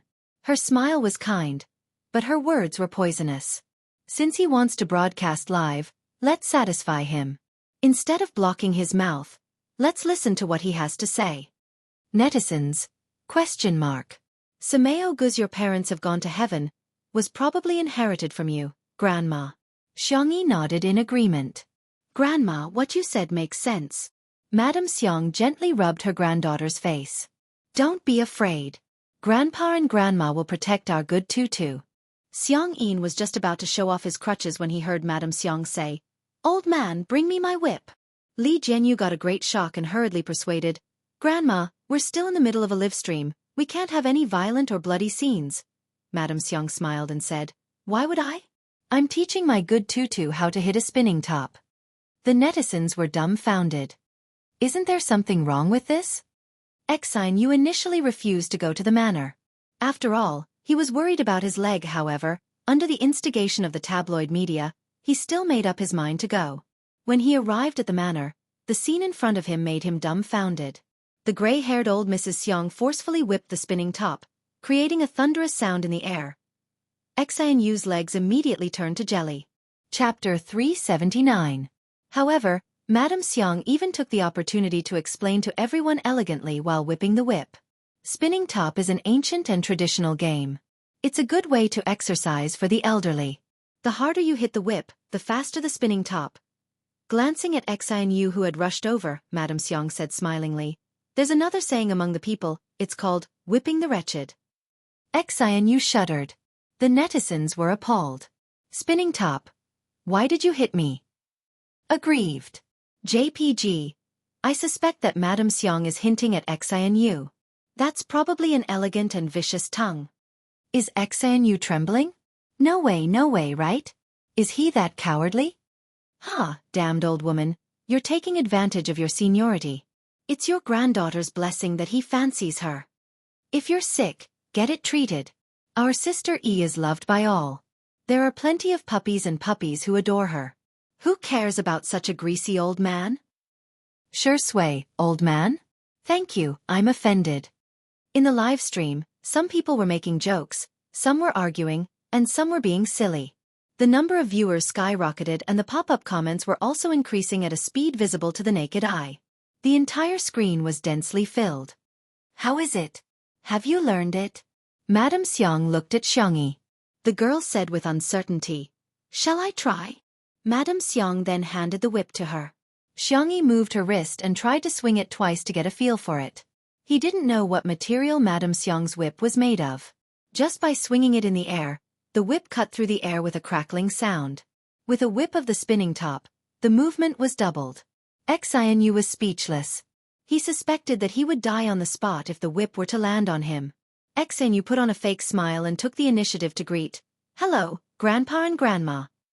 He even nodded at the crew of the program and said, Hello everyone, you've worked hard. He had specially changed into a silver-gray suit and combed his hair back, making him look rather handsome. Hearing this, Xiangyi turned her little face to look at him. The girl's skin was so white that it seemed to glow. After taking care of her body for a while, she had become slightly rounder. Her face looked full of collagen, and her nearsightedness had also improved. She could be said to be beautiful and charming. The most amazing thing about her was her calm and gentle temperament. It was as if no matter how noisy her surroundings were, it would not affect her. Xianyu's heart began to itch. He felt that Xiangyi was even more beautiful than before. If she continued to pester him, he might agree to go out with her. At most, he would just kick her away when he got tired of sleeping with her. Just as this thought flashed through his mind, a cold gaze suddenly locked onto him. When he met Shui's dark and dangerous gaze, Xianyu broke out in cold sweat and didn't dare to look at her again. Mr. Xian, Xianxia said faintly. Hearing her clear voice, Xian refused to give up and leaned forward greedily. Xianxia, long time no see, did you miss me? Xianxia took a step back without a trace and distanced herself from him. I heard that you have something to say to me? When he got closer, he seemed to be able to smell the faint fragrance of her hair. Xianxia took a sniff greedily and said, It's not impossible for me to marry you, but I have a condition. Xianxia was confused. Although she had many questions in her heart, she still maintained her social etiquette. Sorry, I lost my memory previously and it might have caused some misunderstandings. Drop the act. Xianxia was full of confidence. You'd better think it through. If you miss this opportunity, you won't get another one. Chapter 380. Xianxia frowned slightly. She had never had the habit of interrupting others. Hence, even though she felt that Xianxu's words were illogical, she still chose to listen to him patiently. Xianxia said, Didn't you agree to elope with me back then? I think girls should respect themselves. If you can get the consent of your family, I can consider dating you. Xianxia had been tolerating it for a long time, but when he heard this, he couldn't help but holler, Dream on. Don't even think about marrying into our family. Xianxia said shamelessly, I'm here now. Grandpa, didn't you say that you haven't forgiven Xianxia? I'm the cause of all this. I'm here to help you solve the problem out of kindness. Xiang Yin's face turned sullen. How could he really hold it against Tutu? However, he kept those words to himself and couldn't bring himself to say it in public. Due to Xiang Yin's arrogant character and sudden silence, the netizens naturally got the wrong idea. I think Xianxu's words make sense. Xianxu isn't that bad, right? Why do you guys always think badly of him? He's obviously a PUA. He's belittling girls in order to gain control. He's so disgusting. Get lost, ugly man, stay away from Xiangxia. Why does Xiangxia have to bear the responsibility for the mistake she made when she had amnesia? Cry. Xiangxia was rather calm. I don't have any plans to get married, nor do I have any memories of you, Mr. Xian. I don't think our lives will intersect again. Xianxu looked at Xiangxia, who seemed to be trying to distance herself from him, and immediately panicked. How can you go back on your word? Seemingly feeling that his words were too childish, he resorted to his best means. But you're such a filthy woman. Who else would want you except me? Not only was he dissing her verbally, he even glanced at Zhongyi and Jiangjiang. Zhongyi's face turned pale and she shielded Jiangjiang behind her. He was well aware of the importance of reputation to a girl. This was because he knew that public opinion was always biased towards men. For example, if someone got pregnant before marriage, everyone would scold the woman. It was as if the man had no responsibility at all. Now that he said this, he was deliberately leading the crowd to believe that Xiangxia was no longer clean. Xiang Yin flew into a rage. Nonsense! You're talking nonsense! He was so angry that he picked up his walking stick and wanted to break this dog's leg. Xianxu hurriedly retreated and said, I've already said what I wanted to say. Xiangxia, I'll give you 5 minutes to consider. No need. The resolute words came from Madame Xiang. Her expression was calm and her dress was elegant. Whether it's our Tutu or other girls, they all live for themselves, not for others to see. And your slander, in my opinion, is childish and laughable. People who don't know the truth will attack a girl because of her so-called reputation, but as her family, we will never hurt her. Don't you agree, old man? Madame Xiang looked at Xiang Yin with a smile in her eyes. Xiang Yin seemed to have been encouraged and the advantage of his loud voice was obvious at this moment. Bunny is our family's little darling. No one is allowed to hurt her. What do you mean by forgiving? I've never blamed her at all. Not even for a second. Chapter 381. Old Mr. Xiang was full of energy and his voice was loud and firm. Every word he said was powerful and resonant. Zhongyi, who was not far away, watched everything in shock. She was really envious of Xiangxia. Back then, when her family found out that she was pregnant with Jiangjiang, their first reaction was to chase her out of the house for fear that she would ruin their reputation. However, they also asked her to give her parents and brother a considerable amount of living expenses every month on the grounds that it was her duty to do so. On the other hand, Xiangxi's family protected and supported her unconditionally. Even Xiang Yin, who was so arrogant and awkward, would make tutu candies for her. He would even give up his pride and protect her without hesitation. Xian, you still wanted to play the same trick again. Then no one wants her. Shut up. So what if no one wants her? It's not like our family can't afford to raise her. Xianxia retorted. Xiangyi's heart was filled with emotions. She pinched her palms to calm her surging emotions. It turns out that Grandpa has never blamed me. Madame Xiang was much more sharp-tongued. Is the standard to judge a girl by what you call, no one wants her? Come on, the Qing dynasty died a long time ago and arranged marriages have long ended. Even an old woman like me knows that marriage is free in the new era. Don't tell me you don't even know that? Pretending to be surprised, old Mrs. Xiang covered her mouth and said, Are you a fool? Or did your parents leave early? Xianyu's face immediately turned as red as a pig's liver. In the live stream, the spicy tutu fans were overjoyed. Grandpa Xiang and Grandma Zhu and dote on Sister Yi so much. Your parents left early equals you're an orphan. Thank you for Grandma's online lessons. Grandma's combat power is definitely on the SSR level. Xianyu is at most an R card. Xianyu's gaze was erratic. He didn't expect Xiangyin and Madame Xiang to be so difficult to deal with. They had clearly been hurt by Xiangyi at that time, so why did they still choose not to hold it against her? That was beyond Xianyu's understanding. Since he couldn't persuade his family, Xianyu wanted to continue pressuring Xiangyi. Didn't she want to break away from the Xiang family? Without him, how could she have succeeded? At the thought of this, Xianyu suddenly regained his confidence. He looked at Xiangyi affectionately and said, Actually, I don't look down on you that much. You do have some merits. Look, only he could see the good in Xiangyi. This method of belittling first and then praising later could be said to have worked well in the past. Young and naive girls like Xiangyi were the easiest to fool. The next second, Xiangyi flicked the whip expressionlessly, scaring Xianyu so much that he shrieked and almost jumped up. Excuse me, you're blocking my spinning top. Xianyu? The netizens were speechless. Everyone's attention then shifted to the whip in her hand. They shuddered at the same time. In the cold atmosphere, a low chuckle sounded.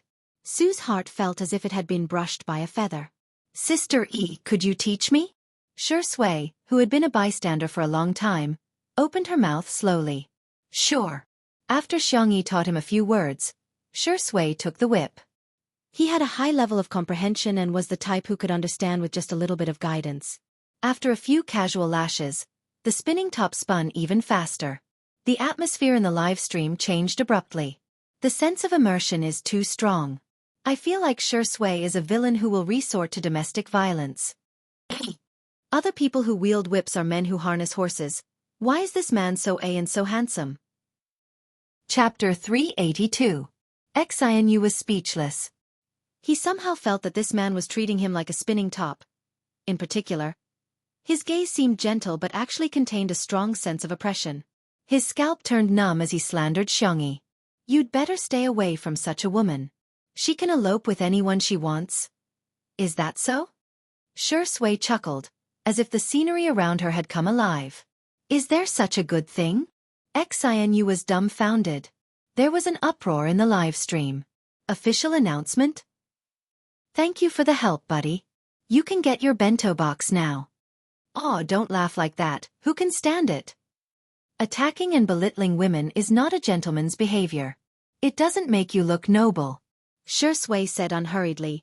If you can't even show respect, I'm very suspicious of your real purpose for coming here to look for Sister Yi.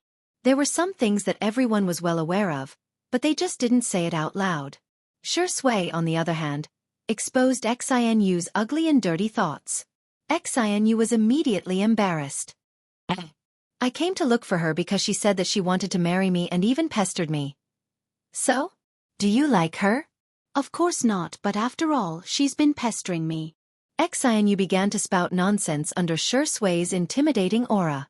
Shui nodded slightly with a clear expression. Mr. Xian, you're really contradicting yourself. On one hand, you belittle Sister Yi and keep saying that you don't fancy her. But on the other hand, you're pestering Sister Yi like a dog skin plaster and insisting on marrying her despite her wishes. I think I can use one word to describe your behavior. After a pause, he turned to look at the camera and tilted his head slightly. If I say it out loud, Our live stream will probably be banned. His fair and slender fingers gently pressed against his lips. Shoo. A large group of viewers in front of the screen were stunned. Shocking. Shui actually knows how to act cute. Okay, don't talk. Otherwise, I'm going to remember your name. Ha ha ha ha, Shui is so mean. Others don't hit people in the face, but he's hitting people in the face. Xianxia was rebuked until he was like a mute, unable to say anything for a long time. At this point, the audience was not stupid. They could tell that he had ulterior motives. However, there were still people who used Xianxia as an excuse to scold her. Shui seemed to have guessed the public opinion on the internet. He leaned lazily against the pillar of the pavilion with his long legs slightly bent. Xianxia doesn't even fancy me.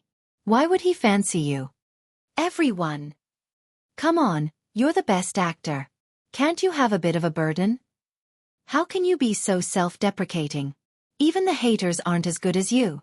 Xianxia, who had always found Shui to be an eyesore, suddenly felt that this rascal. It was all right. He snorted. What's there to compare that dog with you? Comparing the two of you is simply a scammer.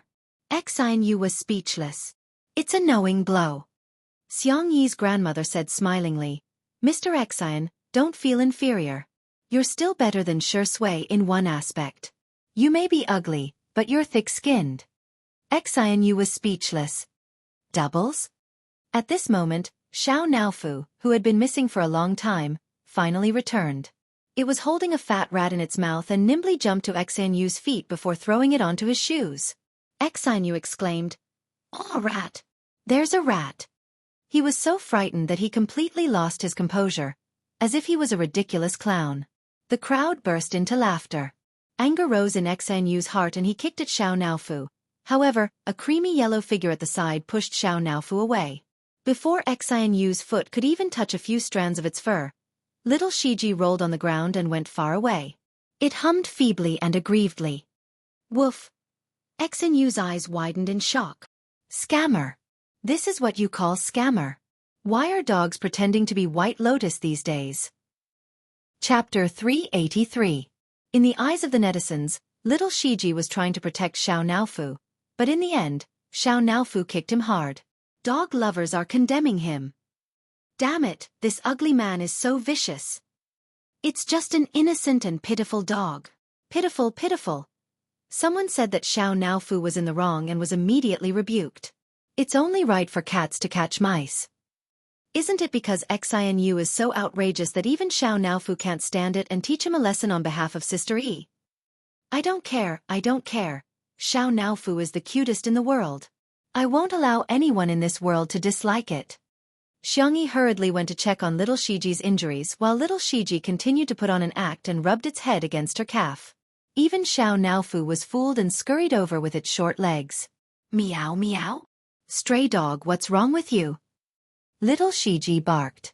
Woof woof. Xianxia didn't know how to speak dog language, but it felt as if little Shiji was saying, my wound hurts so much.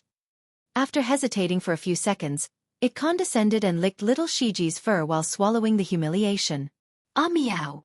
It won't hurt anymore if you lick it. The heartwarming scene made one feel even more distressed and infuriated.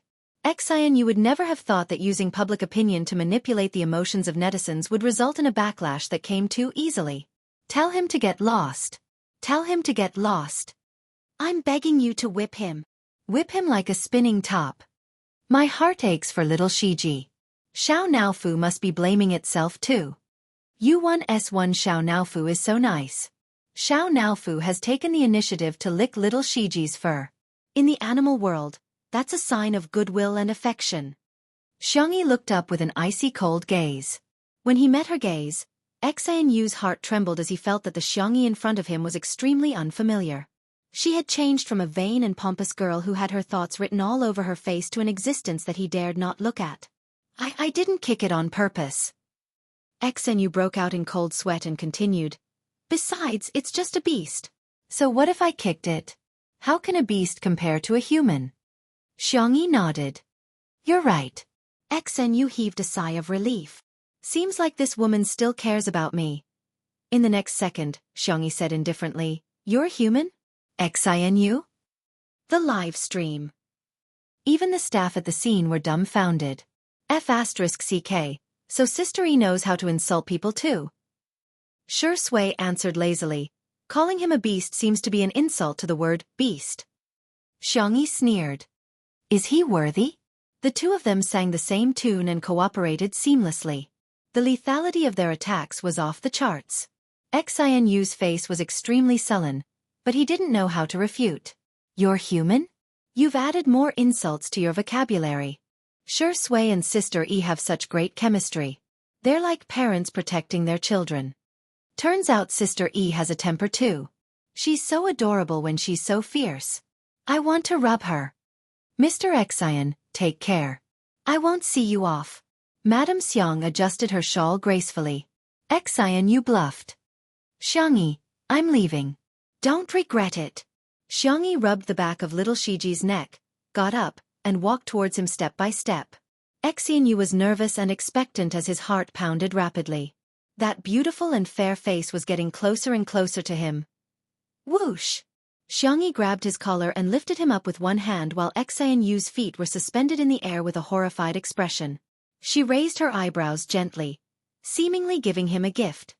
You can get out. Chapter 384. There was a few seconds of silence in the live stream before the pop-up comments flooded the screen. Picking up a grown man with one hand. I was wrong. I shouldn't have called her sister. Sister, are you a sniper? I'm sorry, I've betrayed you. Why is it inappropriate? From now on, I'm your loyal fan.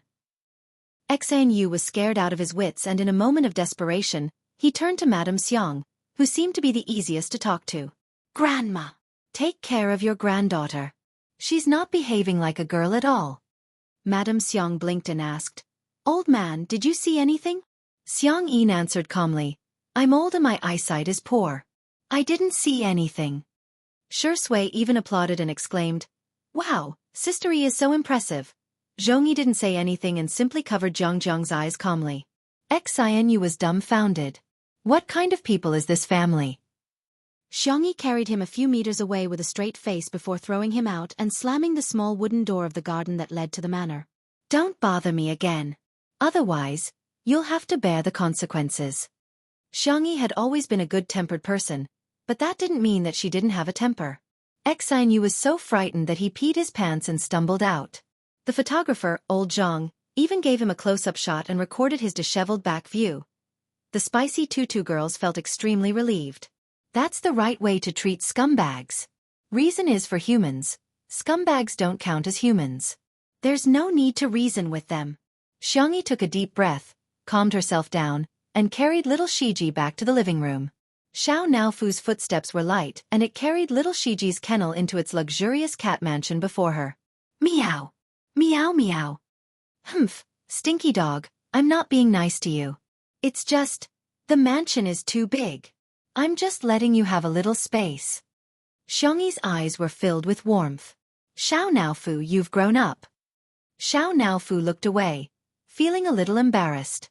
After placing little Shiji in the kennel, she raised her hand and stroked the dog for a while. Xiao Naofu suddenly became envious again. It aggrievedly snuggled up to Xianxia's hand and rubbed itself against her like a spoiled little kitten. Meow! You're not allowed to touch the dog. You can only touch this hoo-hoo. You are really a little troublemaker. Xianxia's tone was helpless and doting, but she gave Xiao Naofu a full massage. Rubbing the back of its neck and pinching its ears, the kitten soon couldn't take it anymore. It was so comfortable that it relaxed. It took the initiative to approach Xianxia, wanting to kiss her. Xianxia remembered its heroic posture of catching the mouse just now and was very moved. Then she covered its mouth. Cough. You can only kiss after brushing your teeth. Xiao Naofu instantly showed a heartbroken expression. Meow meow meow? This damned stupid woman actually dared to despise this handsome hoo-hoo. The netizens in the live stream were dying of laughter. Xiao Naofu, it was a mistake after all. Sure Sui. This is a lesson, remember it? You can only kiss after brushing your teeth. Under Xiao Naofu's heartless gaze, Xianxia's heart softened again. She coaxed softly. Shall we kiss on the forehead then? Humph. It humphed in a childish voice. Xiangyi leaned forward, her hair cascading down, and her cherry-colored lips pouted slightly. There was a soft pop sound, but it didn't land on the kitten's forehead. Instead, it landed on the back of the man's fair and slender hand. It was Shi Sui, who had placed her hand between Xiao Naofu and her lips. The netizens were flabbergasted. Shi Sui is the most shameless of the family of four. Chapter 385. He did it with his own hands. That means he kissed her on the lips. Hey, aren't you going a little overboard by rounding things off?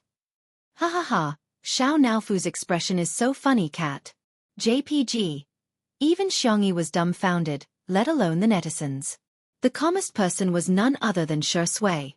Shi Sui's long and narrow eyes curved in joy, but he said righteously, Sister E, you're taking advantage of Xiao Naofu so openly. It won't be able to find a girlfriend. Xiangyi? Xiao Naofu? The netizens? Li Jianyu's mouth twitched. Daddy sure. Although Xiao Naofu and little Shiji are not humans, you're a dog. Ruan Qing's eyes were full of smiles, as if she had seen through something. Xiangyi took a few seconds to react. She retreated slightly and put some distance between her lips and the back of his hand. She asked softly, What are you going to do then? Shi Sui chuckled and asked, Why? Are you disgusted with me? I'm not, don't spout nonsense. Shi Sui began to sigh and said, Actually, I think what that man said just now makes sense. No one will want an unclean boy. Xiangyi panicked and exclaimed, No. Don't listen to his nonsense. Don't take the words of annoying people to heart. You're not an unwanted kid. Shi Sui pinched her face and teased, I'm 7 years older than you, how dare you call me a kid? Xiangyi said, Big friend. The interaction between the two made countless netizens smile in front of their screens. I'm shedding tears of envy. Lonely, lonely, lonely, lonely, lonely. I have a feeling that Shi Sui's subtext is, if I'm unclean, you have to be responsible for me. Xiangyi, you're such a silly child. This dog of a man is tricking you. Why are you so silly and sweet in front of him? Xiao Naofu meowed angrily.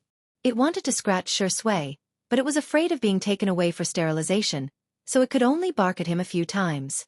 Little Shiji's black eyes were moist as he curled his tail around Xiao Naofu's and pulled the little kitten into his arms.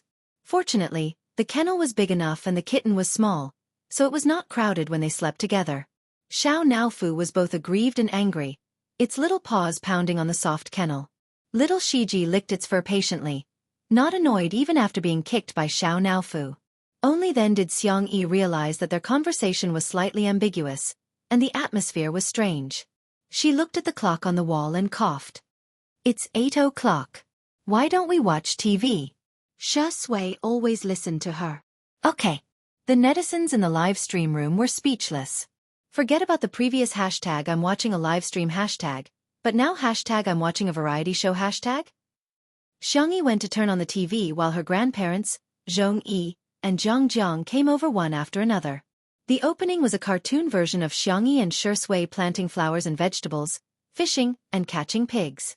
Jiang watched with rapt attention. Wow! The production team was stunned for a while before realizing that Xiangyi's unintentional actions were actually good publicity. Their live stream had such high traffic, it would be a waste not to use it. Hence, Li Jianyu frantically began to advertise in the voiceover. Dear viewers, please stay tuned to Nanjing Satellite TV's 2 Under One Roof. Those who have a TV, please support the broadcast. Those who don't, please download Nanjing TV. While he was speaking, the show began. Although countless netizens were teasing Li Jianyu, they still switched on the TV and downloaded the software. The production team of Eating Well for All 3 Meals almost fainted from anger when they found out about this. Chapter 386. Why didn't we think of such a simple, effective, and direct publicity method? In the group chat of Muyao TV, the director sent a voice message and flew into a rage. Are you all idiots? How can you not think of this? The others were complaining incessantly. Before Ruan Qing left, she had actually done the work of several people on her own, and her completion rate was particularly high. As soon as she left, it was no exaggeration to say that the planning department and the publicity department were half paralyzed. They were leaderless and their work efficiency was extremely low. Only now did they begin to regret it. How great would it be if Yuan Qing hadn't left? Wouldn't I have pushed all the work to her? Wouldn't I have been the scapegoat? On the other hand, Xianxia began to get restless after watching the introduction. She hadn't watched much of Two Under One Roof, but now it seemed that she didn't have a good sense of camera angles in the first episode. She looked like she wasn't very smart. Why don't we change the channel? Xianxia said seriously. Let's watch the news and find out about national affairs. Madame Xiang exclaimed. This is so interesting. Our dear Tutu is on TV. She's so impressive. I'm going to post this on my WeChat moments. Xiangyin said. Listen to your grandma. Xiangxia said. Okay. The netizens were appalled. Ha ha ha, large-scale public execution. Sister E, did you grow up eating cuteness? Turns out grandma is the person with the highest status in the family. The first episode was edited by Li Jianyu himself, and the title was The Most Valuable Thing in Life is Friends. There were two main plots, one of which was between Shi Sui and Director Yan. Director Yan was both Shi Sui's talent scout and a good friend of Shi Sui's. When old friends reunited, this plot was heartwarming. When they talked about the past, there were also plenty of old songs that could make the audience think of their good friends in a comfortable atmosphere. The other plot was between Xianxia and Yan Nai. At first, Yan Nai was hostile towards Xianxia, but soon, he vividly displayed what it meant to be sweet. This plot was a lot more interesting. The scene where Xianxia reconciled with the father and son was also very contagious. Although it was about daily life, the pace of the editing was very tight. After an hour and a half, it made people feel that it was not enough. This variety show was too interesting. What? The second episode will only be broadcasted next week? Many people beat their chests and stamped their feet.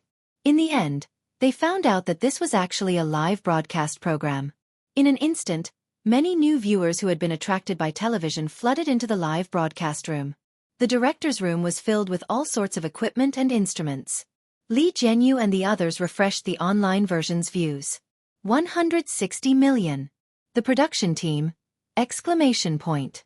It exploded. This was an explosive number. Soon, Yuan Qing went out to answer a call. When she returned, she said calmly, the viewership ratings are out. How much? Li Jianyu was the first to ask. He grabbed his hair again.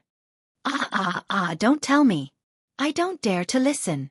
Although the online version's numbers were good, if the viewership ratings were too low, he would still feel frustrated.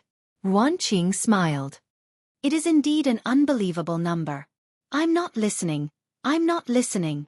Yuan Qing ignored him and said to the crowd, the average viewership rating is 218 and the highest is 246. All of a sudden, there were cheers in the small room. At the same time, Muyao TV had also received the news. The viewership ratings for the premiere of Eating Well for All 3 Meals yesterday were the highest at 1.8, but later on, the average viewership ratings dropped to about 1.6. Meanwhile, the viewership ratings for Two Under One Roof had exceeded 2. This was like rubbing them against the ground. Chapter 387. Moreover, Eating Well for All 3 Meals had a high viewership rating in the first few minutes of the broadcast, but it gradually decreased later on. On the other hand, Two Under One Roof was steadily increasing in viewership.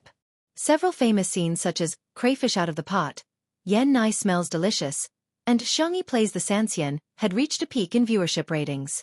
Even at the end of the credits, the viewership ratings were still astonishingly high. Using the word hang and beat to describe it was the most appropriate. There were more than a dozen trending topics on Weibo, gossip forums, and WeChat moments. Countless people finally realized Two Under One Roof was not just the first live-streamed variety show.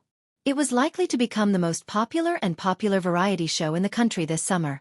In the small room, Li Jianyu's cell phone was almost exploding with calls from brands who wanted to invest in the show. Fortunately, Yuan Qing was already prepared. She transferred his number to her 2 assistants' cell phones, thus giving her some time to relax. Li Jianyu smiled foolishly like a landlord's son and said, "It feels so good to have a sugar daddy chasing after me and vying to give me money. It's like a free lunch falling from the sky, right into my mouth." Yuan Qing said, "You're too familiar with calling me daddy." Li Jianyu said righteously, I'm your daddy if I give you money.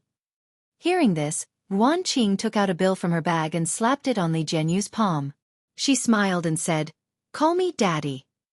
Li Jianyu said shyly, I'm so embarrassed." "Give it back to me then," Ruan Qing said, pretending to take the money back. Li Jianyu immediately corrected himself. "Daddy Ruan, you have to keep your word." Ruan Qing touched her chin and said, "So that's how it feels. Call me daddy again." "Indeed. It feels pretty good. Do I have to call you daddy just because you want me to? That'll be another price." Li Jianyu said seriously. Ruan Qing was speechless. It was getting late at night. Xianxia and Madame Xiang had a regular routine and the two of them went to rest early. Jiang kept rubbing her eyes. After Zhongyi helped her wash up, she couldn't fall asleep and thus returned to the living room. By the floor-to-ceiling window, Shui was reading a book. The warm light blended a warm glaze on his handsome face, softening the contours of his whole person. He was completely different from the sharp and paranoid state he had been in during the filming of the movie. Xiangyi was brushing Xiao Naofu's teeth. After carefully brushing his teeth twice, the little cat was already sleepy and was properly placed into a soft and fluffy cat bed. "Good night, Xiao Naofu." Little Shiji licked her palm while Xiangyi rubbed the Shiba Inu's head. "Good night, little Shiji." Zhongyi looked at her in surprise. She seemed to understand why Shui treated Xiangyi differently. The most irresistible thing in this world was gentleness. "Senior Zhong." Xiangyi saw her and took the initiative to greet her. "Do you want to eat supper?" The audience, who thought that the live stream was about to end, suddenly wailed, "Stop! Stop it! Gain 3 pounds every time you live stream. Sister E, are you hungry? Do you want to eat? Do you want supper? Little Vase, do you see that man by the window? Can't you go and get lovey-dovey with him? All you do is cook all day long. I'm so angry." Zhongyi was stunned for a moment and somehow relaxed. "Do you have wine?" Shui, who was reading, glanced over casually. A certain drunkard's eyes lit up. "Yes, yes." A few minutes later, Xiangyi happily came out of the kitchen with shredded squid and some side dishes. Shui was waiting at the door. He looked at her with a smirk. Chapter 388. Seeing him, Xiangyi inexplicably felt a little guilty. "Sister E, are you going to drink with someone?" Shui asked calmly. Xiangyi knew that he couldn't drink today because he had work the next morning. She tried to figure out what he was thinking. "Are you jealous of us?" The netizens were dumbfounded. "Sister E, what kind of dangerous statement is that?" "Ha ha ha ha, what kind of cutie is this?" "Huh?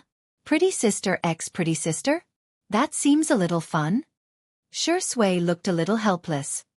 "You," he sighed. "Drink less." Okay. Xiangyi took a few steps out with the tray and suddenly thought of something. She turned around and said, "There's still a lot of wine in the cellar, I'll treat you to some next time." Shui chuckled and said, "Okay, I'll remember that." Zhongyi realized that Xiangyi had suddenly become enthusiastic. After being in the entertainment industry for so many years, she had already developed an astute mind and it wasn't difficult for her to guess the reason for Xiangyi's change in attitude. It turned out that she liked drinking. "Senior, try this shredded squid. It's fragrant and a little salty. It's also very chewy and slightly springy." Just listening to her description made Zhongyi salivate. She maintained the elegance and restraint of a female celebrity, and only put a thin strand of squid into her mouth. "It's actually so delicious." Xiangyi began to recommend something else to her. "These peanuts are wrapped in flour and egg. It's sweet and the egg fragrance is just right. Although it's fried, it's not greasy at all." Zhongyi tried one. Hence, 2 minutes later, Zhongyi's image as a female celebrity was completely gone.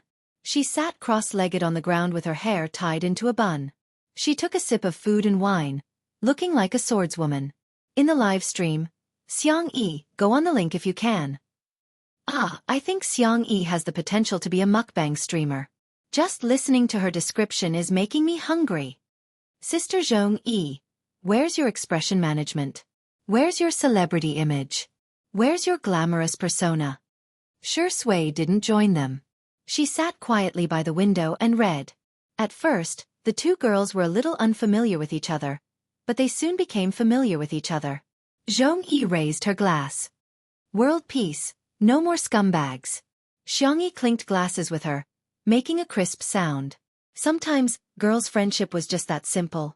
If you and I were on the same side and liked or hated the same person or thing, then we would be sisters from different mothers. Li Jianyu thought that it would be nice to stop there when the live stream was supposed to end, but Wan Qing signaled for him to continue. What if the car flips? No, it's a woman's intuition. Seeing that Li Jianyu was about to speak, Wan Qing choked him with one sentence. If I'm the boss, then you're the boss?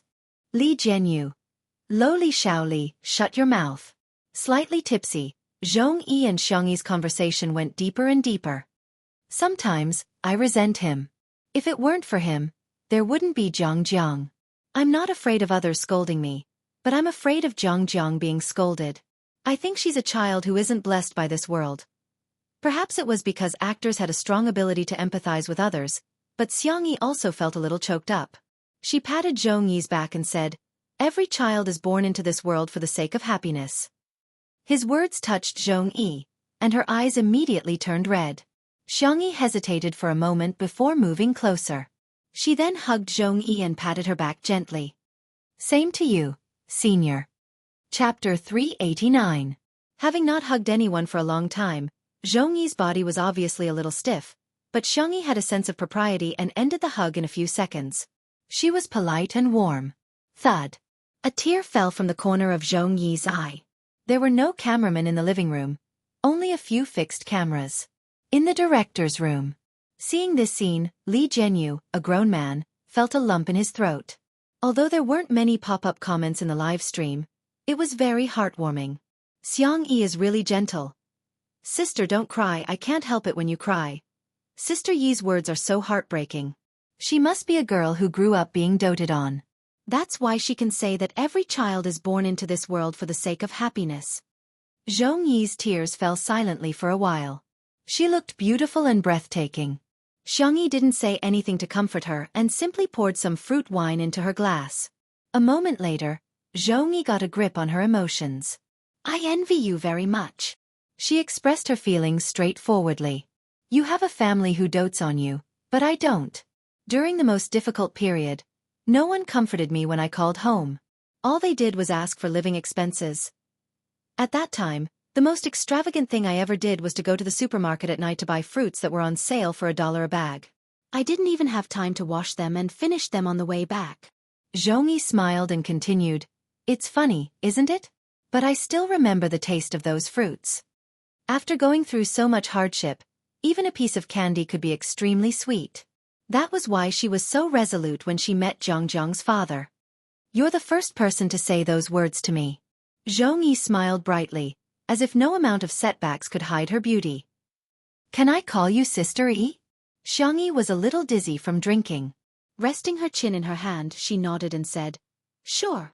Zhongyi put an arm around her shoulder and said proudly, Sister Yi, I'll take care of you from now on. There were suddenly more comments in the live stream. I know Zhongyi is from a cult, I'll just stand there for a second. Just 1 second. Come to think of it, Zhongyi's life really isn't easy. Not everyone has the courage to be a single mother. Sister Yi looks so soft when she's drunk. Sure Sui, stop reading. Would it work or not? If not, I'll do it. The live broadcast came to an abrupt end. As Wan Qing expected, Xiangyi and Zhongyi's drinking party didn't fail. Instead, it moved countless people. This was something that the production team of Eating Well for 3 Meals could not understand. Why didn't the netizens believe them when they told Jiang Yuner to show her true feelings? Zhongyi had only cried a little, and Xiangyi had only hugged her. How could the two of them become a couple? The production team of Eating Well for 3 Meals was extremely depressed. In the almost suffocating atmosphere, someone came up with a stupid idea and suggested, I think the success of Two Under One Roof must be because of the good script. Why don't we poach their planner and scriptwriter? Unexpectedly, this suggestion received widespread approval. Since they couldn't fight head-on, they could use underhanded tactics. In the end, the two girls had too much to drink. Shui asked Ruan Qing to send Zhongyi back to her room and help take care of Jiang while she carried Xianxia in her arms. Ruan Qing looked at her with a subtle gaze and said, Li Jianyu said that you're worse than little Shiji. I thought it was a joke, but I didn't expect it to be true. Shui raised his eyebrows, a joyful smile in his dark eyes. Thank you, you flatter me. Chapter 390. Ruan Qing was speechless for a while before teasing. Aren't you afraid that Sister Yi's brother will come back? Even she was a little intimidated by Songchen's domineering aura.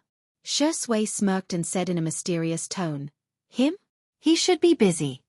Ruan Qing was dumbfounded. In a bar in Nanqing. Although Xianxia made a fool of himself in the live stream of Two Under One Roof, and was ridiculed by the netizens, he had achieved his goal. He was still famous after all. Now that he had gained popularity, a group of internet celebrities in the company were surrounding him and sucking up to him, feeding him fruits and toasting him. Xianxia was thick-skinned in the first place. In the blink of an eye, he forgot about the embarrassing scene just now and began to brag. Xianxia, she looks just like that in real life. She's petty and unpresentable. Women have to behave like women. Look at her. Which part of her looks like a woman? She's just a shrew. If you ask me, I should have called the police and locked her up when she hit me. I should have taught her a lesson. He belittled Xianxia to the point that she was nothing. His throat was dry, but he found that the little internet celebrities around him all had ugly expressions on their faces. Who are you guys putting on such a long face for? Let's get high. In the next second, a cold young man's voice sounded behind him. My sister is a shrew? Immediately after, a devilish male voice spoke in a slightly faster pace. I dare you to say that again. Xianxia felt a chill down his spine and his heart trembled. However, he heard two more voices one after another. The gentle voice asked, Do you think our tutu is a pushover? The cold and aloof voice asked, How do you want to die? Xianxia turned his neck stiffly and saw a row of tall and slender figures behind him. His vision immediately turned dark. Hello, brothers. Xianxia smiled and said obsequiously, I'm Xianxia. Xianxia likes me a lot. Have you forgotten? She was still crying and rolling on the ground, saying that she wants to marry me. He was eager to use Xianxia as a rescue, but little did he know that he ended up angering Xiangyi's brothers. Xianxia grabbed his collar and pulled him up. You're not fit to mention her name. Back then, Xianxia harbored evil intentions towards his sister at the Xiang family's old residence. If they hadn't been at home that day, who knew what would have happened? At the thought of it, Xiangyu's brothers, and he was about to punch him. However, Xiangqi stopped him. Xiangyu, let go. Xiangli adjusted his glasses and calmly said, Old four, you're about to compete. Don't cause trouble. Xiangchen was much more direct. Go away. You're too weak. The despised Xiangyu, Xiangyi, right, T-S-I. Hee, now you know you're wrong. Xiangqi grinned, his phoenix eyes filled with mischief. But we're not here to hear you apologize, Xianxia said shakily.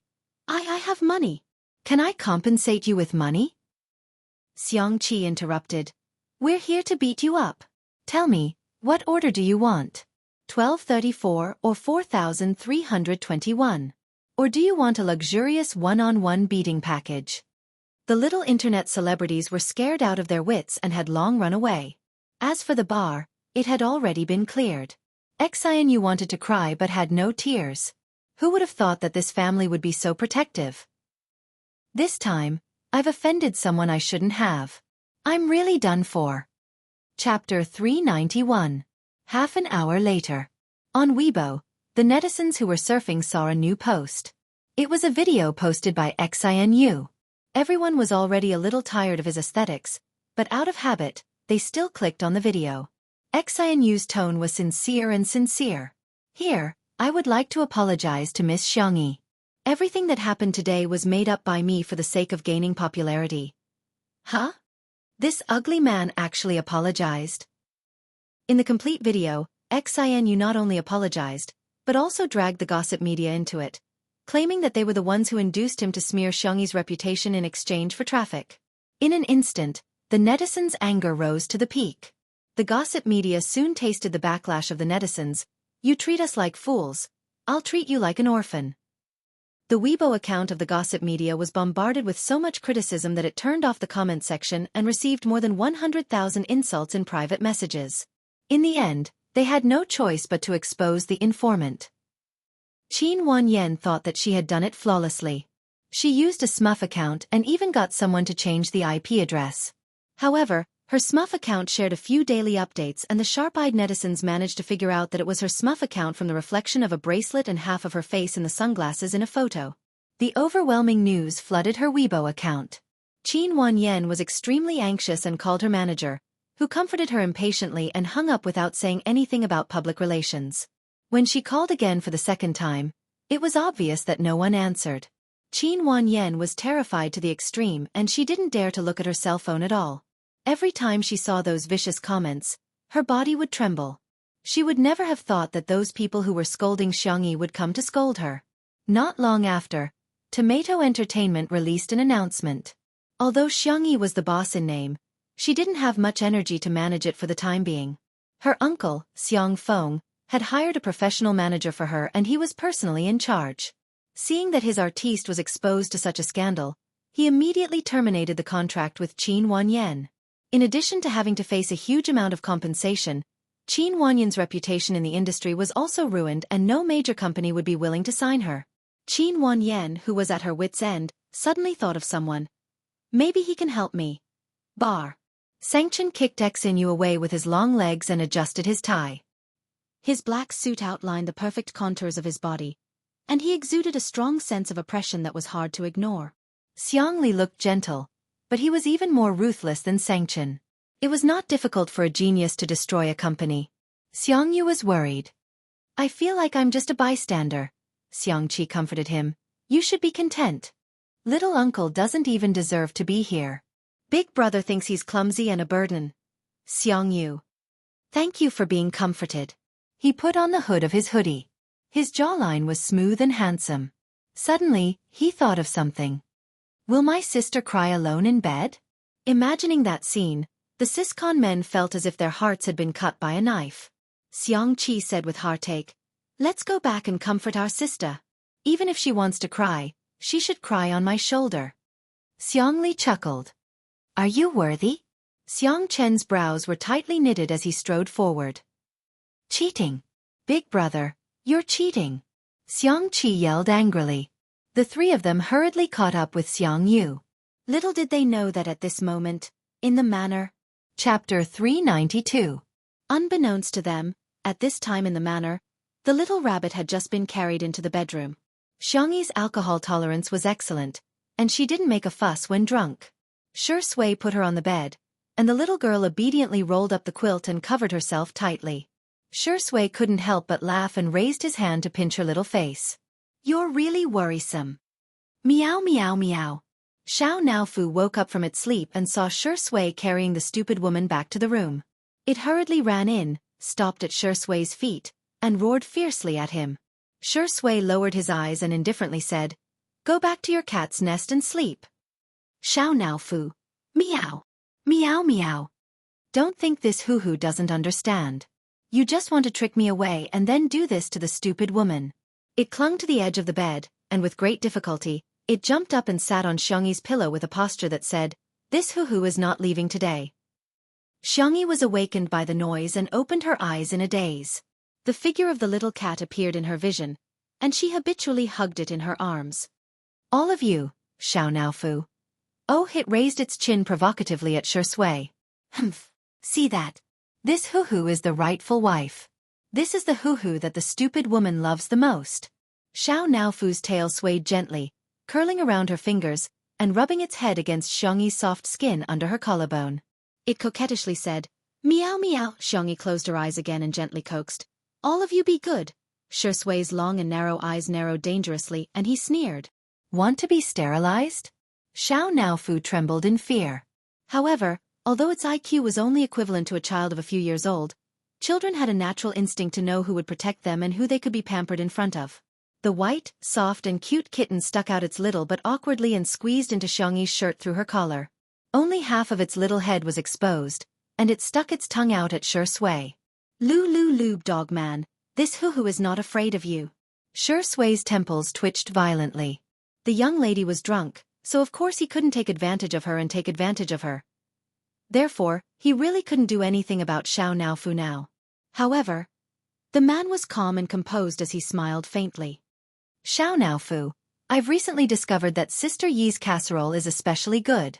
The stewed meat is especially mushy. That black-bellied smile, that dark temperament, he was definitely a villain. Xianxia?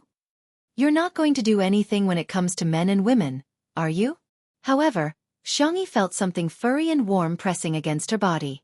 It was a little itchy and a little heavy. The young lady murmured and wanted to move Xianxia away, but she was blocked by her clothes.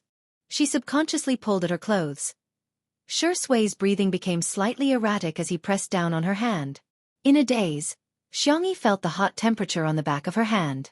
Her brain lost control of its logic, and her body reacted quickly. She grabbed Sui's wrist and pulled and pressed. In the blink of an eye, she had Sui pressed against her side, imprisoning and subduing her. In fact, Sui didn't resist at all. Otherwise, the drunk Xianxia wouldn't have succeeded so easily. Xianxia struggled to blur her eyes, as if trying to identify Sui. A certain actor smiled at the kitten. This is called acting, understand? Xianxia. Woof woof woof. UF** King Dog Man. Sui didn't get to gloat for more than 3 seconds before someone knocked on the bedroom door. Sister, are you asleep? Chapter 393. In an instant. Sui's expression froze slightly. Even Xianxia was so scared that its tail curled up. The man and cat looked at each other and surprisingly reached an agreement. They didn't make a sound. Fortunately, the brothers outside the door were very gentlemanly in front of their sister and wouldn't barge into her room without permission. She should be asleep, right? Xianxia said uncertainly. Xiangyu's nose twitched and he sniffed. Seems like she made supper. Xianxia was overjoyed. I'll go to the kitchen and take a look. Xiangyu was afraid that he would steal food, so he followed closely behind him. The two of them went out of the kitchen and found the food in the fridge. Xianxia lowered his voice. Fourth brother, don't make a sound. Let's split the spoils. Xiangyu put one hand in his pocket and pressed down the hood of his hoodie with the other. He said a few words indifferently. Big brother is outside. Xianxia was instantly terrified. If it was only the black-bellied old fox second brother outside, he would still dare to repeatedly jump on the edge of death. However, Xiangyu was here. Xiangyu said righteously, Am I the kind of person who would secretly eat behind my brother's back? What's the most important thing when a family is together? Sharing. Xiangyu clicked his tongue. He wouldn't believe his nonsense. Since they were already here, let's eat. The four brothers sat down around the remaining small plate of food. Xiangli had already familiarly gone to the wine cellar to get wine. Xiangyu was about to compete and consciously didn't touch the wine. Xiangqi said arrogantly, Fourth brother, pour wine for your brothers. Xiangyu glanced at him. Xiangqi said, What are you staring at? Keep staring and I'll beat you up. You're the youngest, so of course you should pour it. Xiangyu said in a disdainful tone, Why didn't you say that when little sister was here? He had never seen Xiangqi order Xiangyi around and only knew how to put on airs as third brother in front of him. Xiangqi said righteously, How can you compare to little sister? Xiangyu. Fine, there's nothing wrong with that. He speechlessly poured wine for his brothers. In the bedroom. Xiangyi stared at Sui for a long time. She seemed to recognize him. She buried her head in his chest and sniffed his shirt. Sui's body tensed up and his eyes darkened. After confirming that it was the familiar smell of laundry detergent, Xiangyi felt relieved and fell asleep. Did this mean that he wasn't treating him as an outsider? This realization made Sui feel both amused and helpless. He broke free from Xiangyi's shackles and pinched her little cheeks. Xianxia meowed in protest. Be a man. Sui sneered, If I didn't want to be a human, you would have been stewed into a kitten. She shrank her little head into Xiangyi's arms vigilantly, which made Sui's thin eyelids twitch violently. He really deserved a beating. After a few minutes, when the heat in his heart had dissipated, he gently tucked Xiangyi in and went back to his room along the balcony. In the living room, Xianxia drank 2 glasses of wine, but his brows were still furrowed. He put down the wine glass and walked towards Shui's room. He knocked on the door with a blank expression. A moment later, the door was pulled open. Shui was only wearing a pair of dark blue home pants. He was wiping himself with a towel. "You're back. What's the matter?" Xianxia walked past him and looked into the room with a sharp gaze. The large bed in the room was clean and even the thin blanket was neatly folded. Xianxia felt relieved and said with a straight face, "Rest early." Suddenly, there was the sound of chaotic footsteps behind him. Xianxia turned around and saw his sister coming out of her room. Hugging a soft pillow with a lace rim, she walked towards Shui's room as if sleepwalking and bumped into his arms. Chapter 394. Xiao Naofu chased after her, meowing non-stop. Shui subconsciously wrapped her arms around her waist. Xiao Naofu bumped into Songchen's trouser leg and was so scared that its fur stood on end. The surrounding temperature seemed to drop rapidly.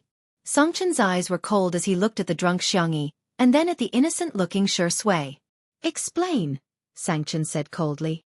Shui's mentality was really good, and her expression didn't change. "Sister E is sober now.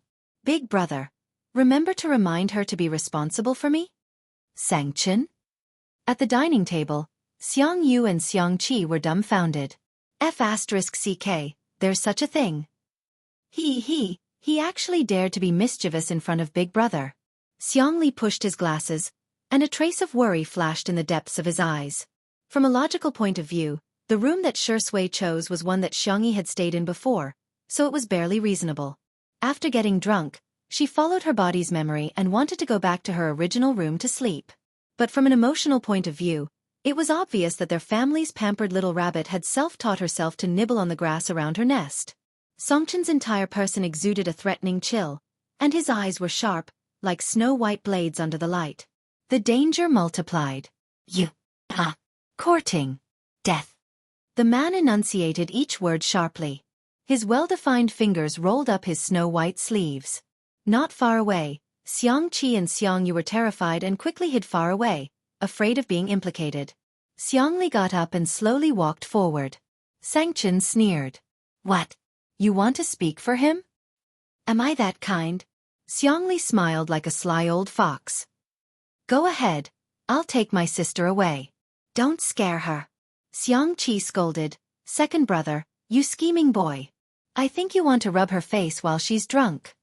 Xiangyu, who was next to him, felt his fingertips itch. His sister's face felt really good when he pinched it. But when he grew up, he couldn't just pinch him as he pleased. He made a prompt decision and strode over. "Let me do it." Xiangqi scolded. "Do you know how to take care of girls? You're so clumsy, let me do it." Then, Shui found that Xiangyi's brothers were fighting among themselves. He was not nervous about being beaten up at all. He leaned lazily against the door frame as if he had no bones. He watched the show with a faint smile, but his hand was still on Xiangyi's waist. Xiangyi was tipsy and dizzy. She could barely stand after standing for a long time and instinctively leaned on Shui's shoulder. Enough. Songchen felt that they were too noisy. Once he opened his mouth, everyone was stunned. No one dared to say anything anymore. Songchen grabbed Xiangyi's wrist and wanted to get her back to the room first. Unexpectedly, although Xiangyi was drunk, her reaction was not slow. Slap. The girl was drunk. Tutu was not afraid of her brother and slapped Songchen's hand away. "Xiangli? Xiangqi? Xiangyu?" Sister. Actually hit Big Brother. Even Songchen, who had always been cold and aloof, couldn't help but twitch the corner of his mouth. "Wow, looks like our Sister E has her own idea," Shui chuckled and said in a flirtatious voice. "Sister E, do you want to go to Big Brother's room?" Xiangyi didn't hear what he said at all. She only felt that his breath was the most familiar, so she responded softly. Shui's thin lips twitched. "Do you want to sleep on Big Brother's bed?" Xiangyi blinked her eyes, her little expression very blank. Shui naturally took her pillow and said in a rippling voice, "Okay, Big Brother will put the pillow properly for you." Chapter 395. Songchen and the others watched as Shui held a pillow in one hand and Xiangyi in the other as he led her to the bed. He patted the bed and said in a coaxing tone, "Go to sleep." Xiangyi yawned and obediently lay down on the bed. She even lifted the thin blanket to cover herself. Good night, Sister E. Xianxia murmured softly and covered her head with a small blanket. It was as if she found him too noisy. Shui smiled and said, Go to sleep, I'm going to get beaten up. It could be said that he was very self-aware. In the underground boxing room, Xiangyu, Xiangqi, and Xiangli were sweating profusely and panting. Xiangli's breathing was the most erratic and he even took off his glasses. He usually didn't exercise and now he was regretting it. In the ring, Sangchen was still fighting with Shui. Again. Sweat flowed down Sangchen's chiseled jawline. The man's face was cold and his breathing was steady. Shui, who was opposite him, was still as calm and composed as ever. Shui is pretty good. Xiangyu muttered. After all, he could fight with Xiangyu. Xiangqi was so tired that he was lying on the ground. Hearing his words, he kicked him. Can you not boost other people's morale and diminish your own? Xiangyu said, I don't know who it was that kept getting beaten up. He almost had to climb a pillar. Xiangqi said, You didn't get beaten up? What esports guru? I think you're just a little kid. The two of them argued endlessly. Xiangli silently sat a little further away from the two of them. The next day, in the nanny van, Si Chuanbai looked at the wound on his artist's eyebrow and sighed.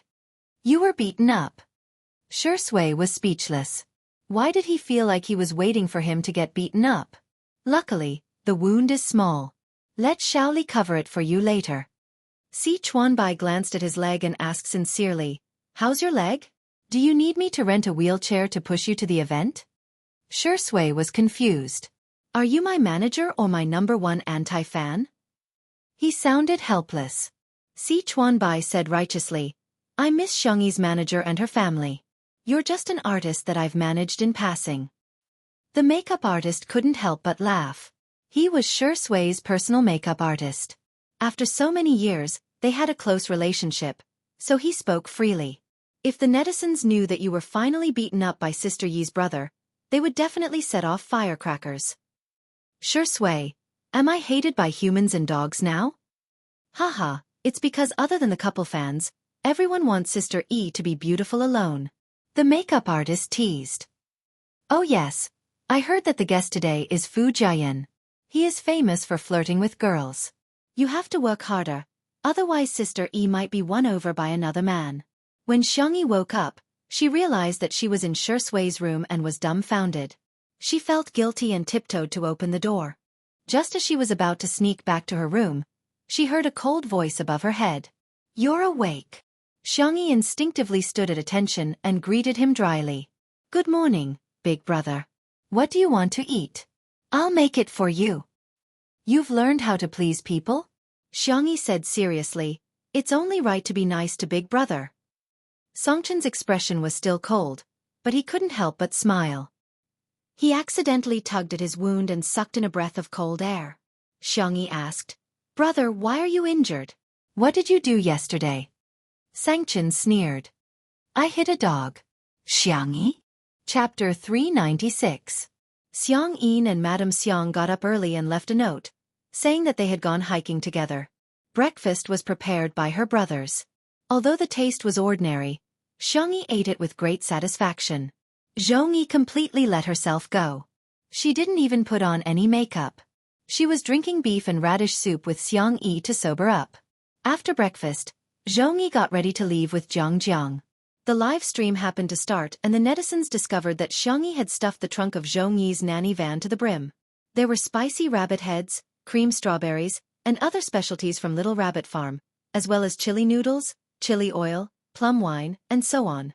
There was also a small gift for Jiang, which was a furry rabbit plushie. This is my favorite rabbit. It's for you. Jiang blinked her large eyes and shook her head. I can't accept it then. Mommy says that it's called snatching someone else's love. Xiangyi smiled gently and stroked her little head. But I like it better, Jiang. Jiang blushed and thanked her while hugging the rabbit. She then whispered into Zhongyi's ear, Mommy, can we not accept the gift and just bring Auntie home? Although her voice was soft, she was wearing a microphone and her words were accurately captured in the live stream. Zhongyi looks amazing without makeup too. Wow, I feel like Sister Yi really treats Zhongyi as a friend. I can be a couple with Zhongyi. Jiang, you've spoken my mind. Here, Auntie will give you a sack. Under Xiangyi's influence, Zhongyi smiled brightly and changed the subject. Auntie's birthday is coming up soon. Shall I give her a gift? Jiang exclaimed in a childish voice. Sure. Bye, Auntie. Jiang waved her chubby little paws and blew a kiss at Xiangyi. Xiangyi made a gesture of catching it, and then made a heart gesture at her. After sending Zhongyi and her daughter off, Xiangyi walked back to the living room. The netizens finally realized that all 4 of Xiangyi's brothers were present. Huh, yes. Xianxia was replying to emails on his laptop by the French window. There was a cup of black coffee beside his hand. Xiangli was flipping through a book on the bookshelf. The sunlight shone on his white shirt, making him look elegant and modest. Xianxia was sewing a new apron for his sister with a needle and thread. He obviously had a devilish appearance, but doing this kind of thing didn't seem out of place. As for Xiangyu, with the mentality of giving up on himself, he was waiting in front of the kiddie villa, rubbing little Shiji and hugging Xiao Naofu. He looked like a scumbag who had a wife and a concubine in his arms. The netizens in the live stream. What kind of benefit is this? This sister-in-law is here to report for duty. Where are second sister-in-law's fans? Let me see you. I'm crying. I didn't expect to see my brothers in the same frame in my lifetime. The moment Xiangyi came in, her brothers all looked at her. Sit. Xiang Chen pointed at the empty seat on the opposite side. The young girl bit the bullet and went over to take a seat. She placed her hands on the table and sat down like an obedient child. Xiangchen looked at her for a few seconds and suddenly said, "Do you know the dangers of puppy love?" Xiangyi was dumbfounded. Xiangchen gestured and said, "Xiangli, come here and explain to her." Xiangli readily agreed and said gently, "Puppy love refers to the establishment of a romantic relationship between a man and a woman at an early age. The dangers are as follows. I'll break it down into 5 major points and 20 minor points." Xiangyi was dumbfounded. The netizens in the live stream burst into laughter. Ha ha ha ha, this is awesome. Are the brothers trying to tear apart a couple with their bare hands? Chapter 397. I suddenly feel like Xiangyi is so childish. Second brother, why are you still cooperating with him? Okay, I got it. Break up with your boyfriend now. Oh right, I don't have a boyfriend yet. Xiangyi was lectured for more than 10 minutes. In summary, puppy love is a very harmful social activity. Xiangli concluded in a gentle tone. Do you understand, little bunny? Xiangyi defended herself with a pale face. I'm already 20 years old. Huh? You're only 20 years old and you're already thinking about dating? Xiangchen frowned, obviously disapproving of her behavior. Xiangli said gently, "You're not careful with your words. You haven't even celebrated your 20th birthday yet." Xiangqi chimed in, Yes. Besides, you're still a baby at 20 years old." The 21-year-old Xiangyu crossed his arms and said stiffly, "Yes." Xiangyi said aggrievedly, But I'm not in a relationship yet." Xiangchen frowned. "You still want to take action?" Xiangli tried to smooth things over. "It's better to nip the problem in the bud." Okay, Xiangyi is right. Xiangyi sighed helplessly. What else could she do but listen to her brother? The netizens who were watching the live stream couldn't stop laughing. Untimely CP fans are crying in the toilet. Ah, my country owes me a brother. Her brothers are right. Xiangyi should be beautiful on her own. While the atmosphere was harmonious, Li Zhenyu suddenly received a message and hurriedly cued Xiangyi. Sister Yi, the guest is here. Today's guest was also an actor who had worked with Shui before. His name was Fu Jiayan. He had played the role of the crown prince in that historical drama, which had captivated the hearts of countless young girls.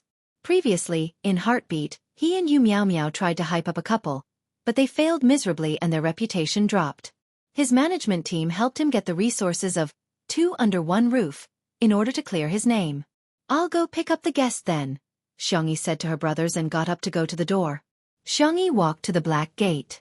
Other than Fu Jiayan's nanny van, there was also a red sports car behind. Fu Jiayan was handsome and took the initiative to greet Xiangyi. "Hello, Sister Yi. I'm Fu Jiayan. You can call me Brother Jiayan." The netizens in the live stream were all complaining. "Ah, this is too greasy. No way? Brother Jiayan sounds so I really can't accept the fact that His Highness the Crown Prince has turned into a greasy youth sob asterisk. Before Xianxia could say anything, a disdainful sneer came from the supercar. How unsophisticated. The camera panned back and saw a girl with exquisite makeup and a socialite dress getting out of the sports car. She threw the car keys at Fu Jiayan arrogantly. Fu Jiayan took it instinctively. Hey, stop the car for me. Fu Jiayan. Huh. Come on, did he look like a parking valet? Xianxia blinked, obviously happy. Jojo, what are you doing here? Li Jianyu and the others were dumbfounded. This girl isn't a guest. Jojo raised her chin and said arrogantly, Don't think that I'm here for you. I'm just here to see Grandpa Xiang and Madame Xiang. Xianxia said with a composed expression. Oh, I see. Jojo seemed to be very dissatisfied with her answer. She humphed and walked in her high heels. Li Jianyu asked in bewilderment. Sister E this is? Xianxia asked carefully. My friend, right? Jojo, who was in front, paused in her tracks. Chapter 398. Atrocious. What's with that tone of hers? She's so reluctant to call me a friend. Little did she know that Xianxia felt that the person who had occupied her body had made new friends and neglected Jojo in the past year. Perhaps, Jojo no longer treated her as a friend. Jojo gritted her teeth and walked even faster. The comments about Jojo in the live stream weren't very friendly. This girl is too arrogant. Xianxia briefly introduced Jojo on the spot. She's an excellent violinist and the chief of the Orpheus Orchestra. We've known each other since kindergarten. Li Jianyu gasped and asked, Is it the Orpheus Orchestra that I know? In the live stream. Orpheus Orchestra? What the hell? I'm speechless. It's one of the top orchestras abroad and they have to be under 30 years old. I'm a music major just passing by. This girl is super impressive. She's a musical genius. She has an absolute sense of music. All of a sudden, the comment section was filled with discussions about Jojo. Fu Jiayan helped Jojo park the car bitterly, but he was immediately tricked by the production team. Li Jianyu smiled and handed him a few mission cards. Jiayan, draw one. Fu Jiayan casually drew a card and opened it, only to be dumbfounded. Bathe the little black pig? Fu Jiayan's eyelids twitched. Don't tell me all the mission cards are for this? Li Jianyu asked. Am I that kind of person? Fu Jiayan looked hesitant. He then heard Li Jianyu exclaim indignantly, I am. Fu Jiayan was speechless. I'll bear with it for the sake of clearing my name. He had a rather boisterous personality, but when he played the role of the Crown Prince back then, he left a deep impression on everyone. Countless fans became fans of him because of his role, so they naturally hoped that he could be like the Crown Prince in person. The production team had been asking him to create a persona for himself, but after a long time, he couldn't keep up with the act and hence, became a greasy young man whose persona had collapsed. Fu Jiayan mentally prepared himself in a few seconds and asked expectantly, Will Sister E help me catch the pig then? He was a loyal fan of Two Under One Roof, and usually, he would watch the live stream crazily. He had watched the scenes of Xianxia catching the pig over 100 times. You have hands and feet. Why should she catch a pig for you? Jojo was dumbfounded as soon as she entered the living room. The Demon King and the others were all there. She stammered and greeted them before hurriedly coming out in shock. When she heard that Fu Jiayan had asked Xianxia to help him catch the pig, she got angry. How could such a cute girl like E go catch a pig? Fu Jiayan said resentfully, I don't know how to, Jojo said aggressively. If you don't know, you can go and learn. A girl's hands are not meant for catching pigs. Coincidentally, Xianxia went to the tool room to take out gloves, straw hats, sunscreen sleeves, and other items. She gave one to Fu Jiayan and one for herself. Jojo asked in disbelief, Hey, where's mine? Xianxia was stunned. It's very sunny outside. Go to the living room and enjoy the air conditioning. There are snacks in the mini fridge. Jojo's eyes widened. Are you a devil? The great Demon King is in the living room. Xianxia thought about it and realized that Jojo seemed to be quite afraid of Xiang Chen. She asked tentatively, Shall we go together then? Since you've invited me so enthusiastically, I'll reluctantly agree to your suggestion. Fu Jiayan asked, But didn't you say that girls can't catch pigs with their hands? Jianghu rolled her eyes. It's none of your business. Chapter 399. Fu Jiayan was speechless. Am I being despised? His deflated expression was so funny that everyone in the comments section of the live stream burst into laughter. Trying to reason with a girl? Brother, aren't you courting death? Does two under one roof have some kind of anti-filth function? Even Fu Jiayan finds it pleasing to the eye. Shocking! A popular male celebrity is doing such a thing in broad daylight with two girls. Amidst the commotion of the audience, Xianxia and the other two arrived at the farm. The little black pigs were being reared on the hillside. Fu Jiayan asked curiously, Sister E, how many pigs do you have in total? Xianxia said, not many, just dozens. Fu Jiayan was shocked and he looked like a walking emoji. Let me do the math. According to 40 yuan per catty of pork and 50 kilograms per pig, each pig is worth 4,000 yuan.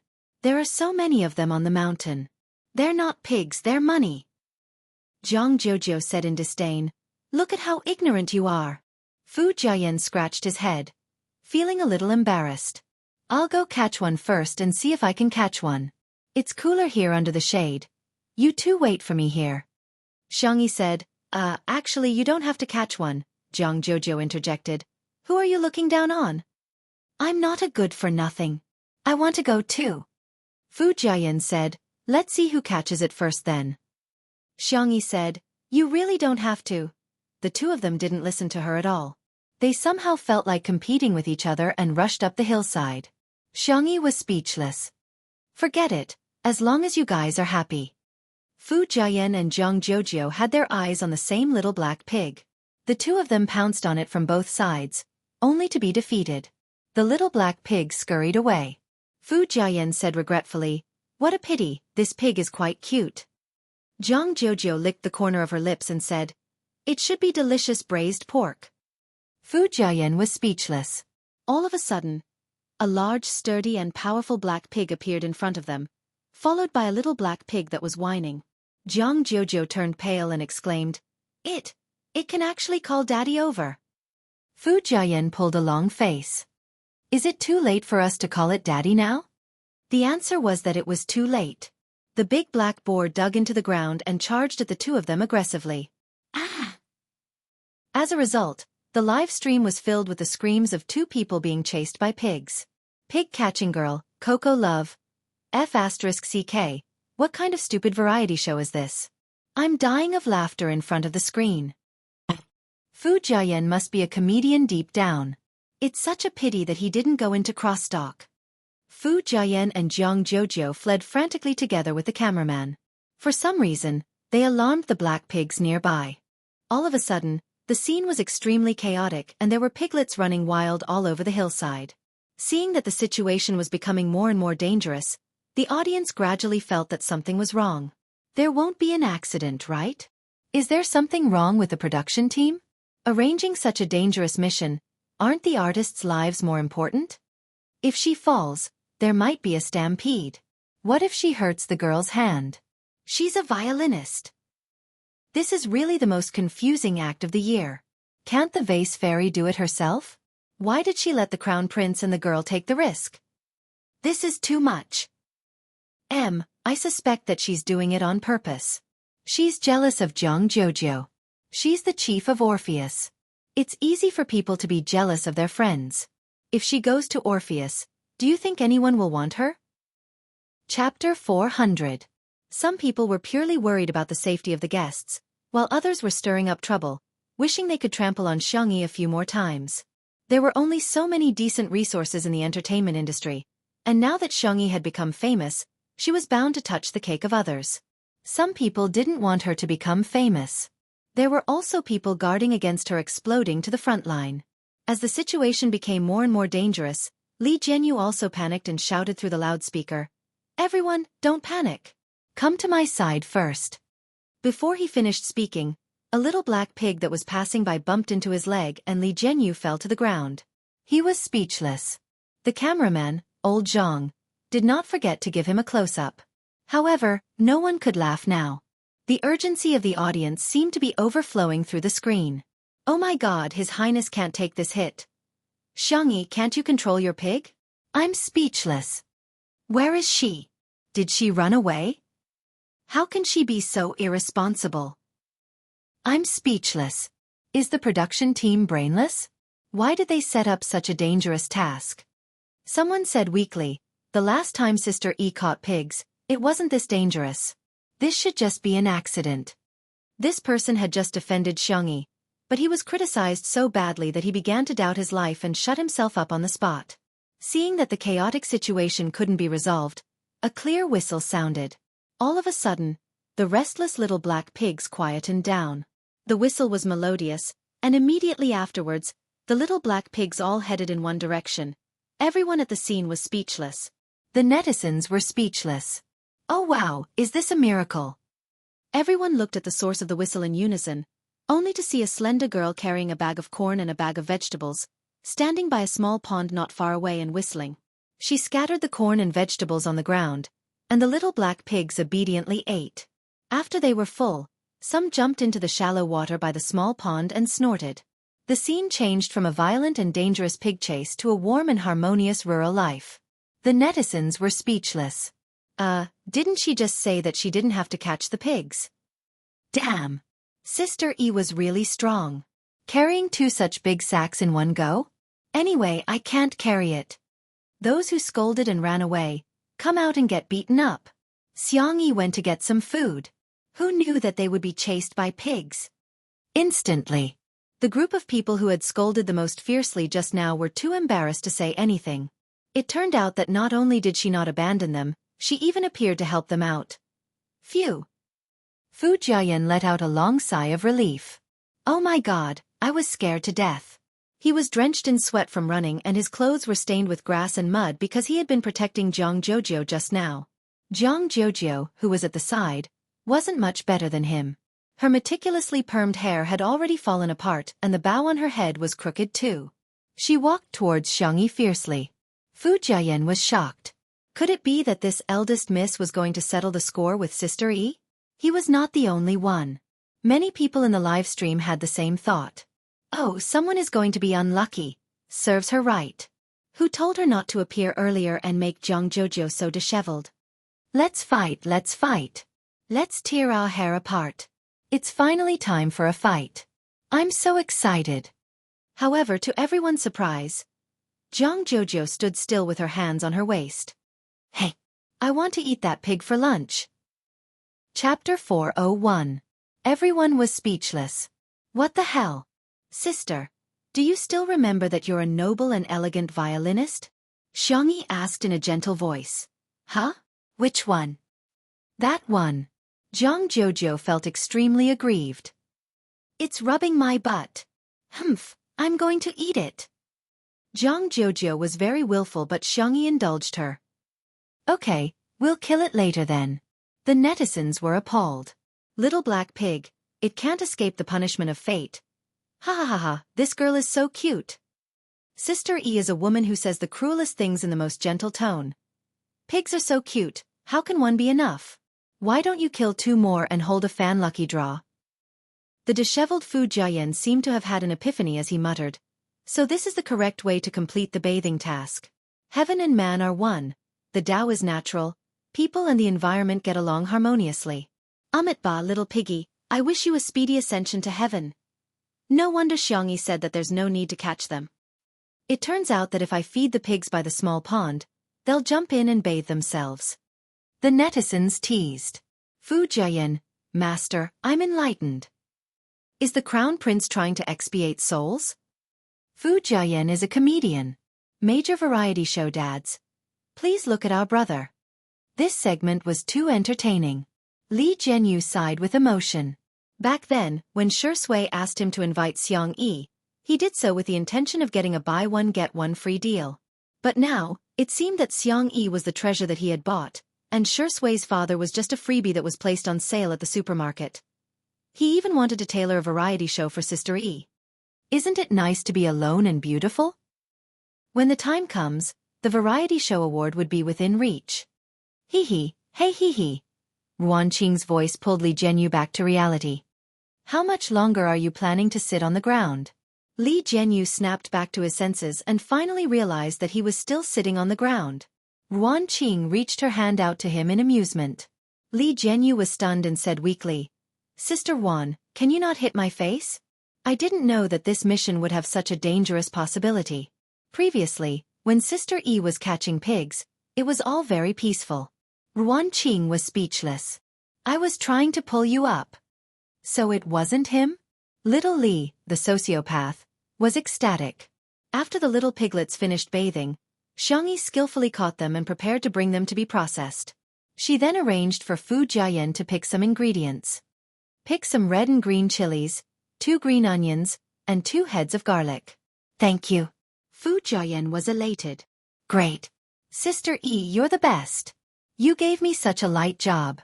Jianghu asked, "What about me?" Xianxia pointed at the glass greenhouse and said, "Why don't you take a rest inside and I'll make you a pot of flower tea?" Fu Jiayan? Isn't this a double standard? Wasn't this double standard? The young girl washed her hands and made tea for Jianghu in a fluid manner. Before she left, she even helped Jianghu redo the bow hairpin. Jianghu was secretly delighted, but she still had to pretend to be indifferent. "Okay, by the way, I want to eat braised pork trotters," Xianxia said. "Okay." She carried the struggling little black pig with one hand and walked towards the kitchen. The cameraman asked, "Why are you so nice to Miss Jiang?" Xianxia was puzzled. "Isn't it only right to be nice to your friends?"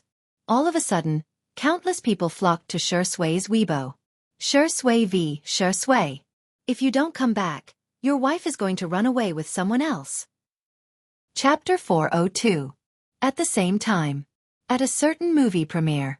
Although Shi Sui played a supporting role in the movie, his character design and scenes were very outstanding. After the premiere, the character that left the deepest impression on everyone was the one he played. Even during the interview, he was the one who was asked the most questions. Shi Sui calmly brought the topic back to the main character. However, in the end, he still couldn't avoid the reporter's questions. "Shi Sui, some people say that you're lowering yourself by playing a supporting role for a newcomer even though you've already won the Best Actor award. What do you think?" Shi Sui pushed his gold-rimmed glasses up his nose and said gently, "I used to be a newcomer too. For actors, it's important to know how to portray their roles well." "Shi Sui, what's your upcoming work schedule? Aren't you going to join the cast?" Shi Sui said, "I'll take into account external factors and my own situation to choose the most suitable script. I won't let down the audience's expectations of me." The reporters were a little disappointed, but they were used to it. When Shi Sui had just debuted, his words were logical and watertight. Although it could be considered an art of language, it was still not a hot topic in gimmicks. Until, someone asked, "The netizens are voting. Does Sister E like a wolf puppy or a puppy? Which type does Shi Sui think he is? Which type does Sister E like?" Everyone was speechless. Awesome. That was the right question. For a moment, all the cameras were aimed at Shi Sui, hoping to hear some juicy gossip. The handsome man raised his eyebrows and said lazily, "Can't I be human?" Someone laughed first, and the crowd burst into laughter. The reporter who asked the question held back his laughter and asked, "Shi Sui, do you think Sister E likes a wolf puppy or a puppy?" Shi Sui said, "I know. She should like humans." The reporters realized that Shi Sui actually had a humorous side to him.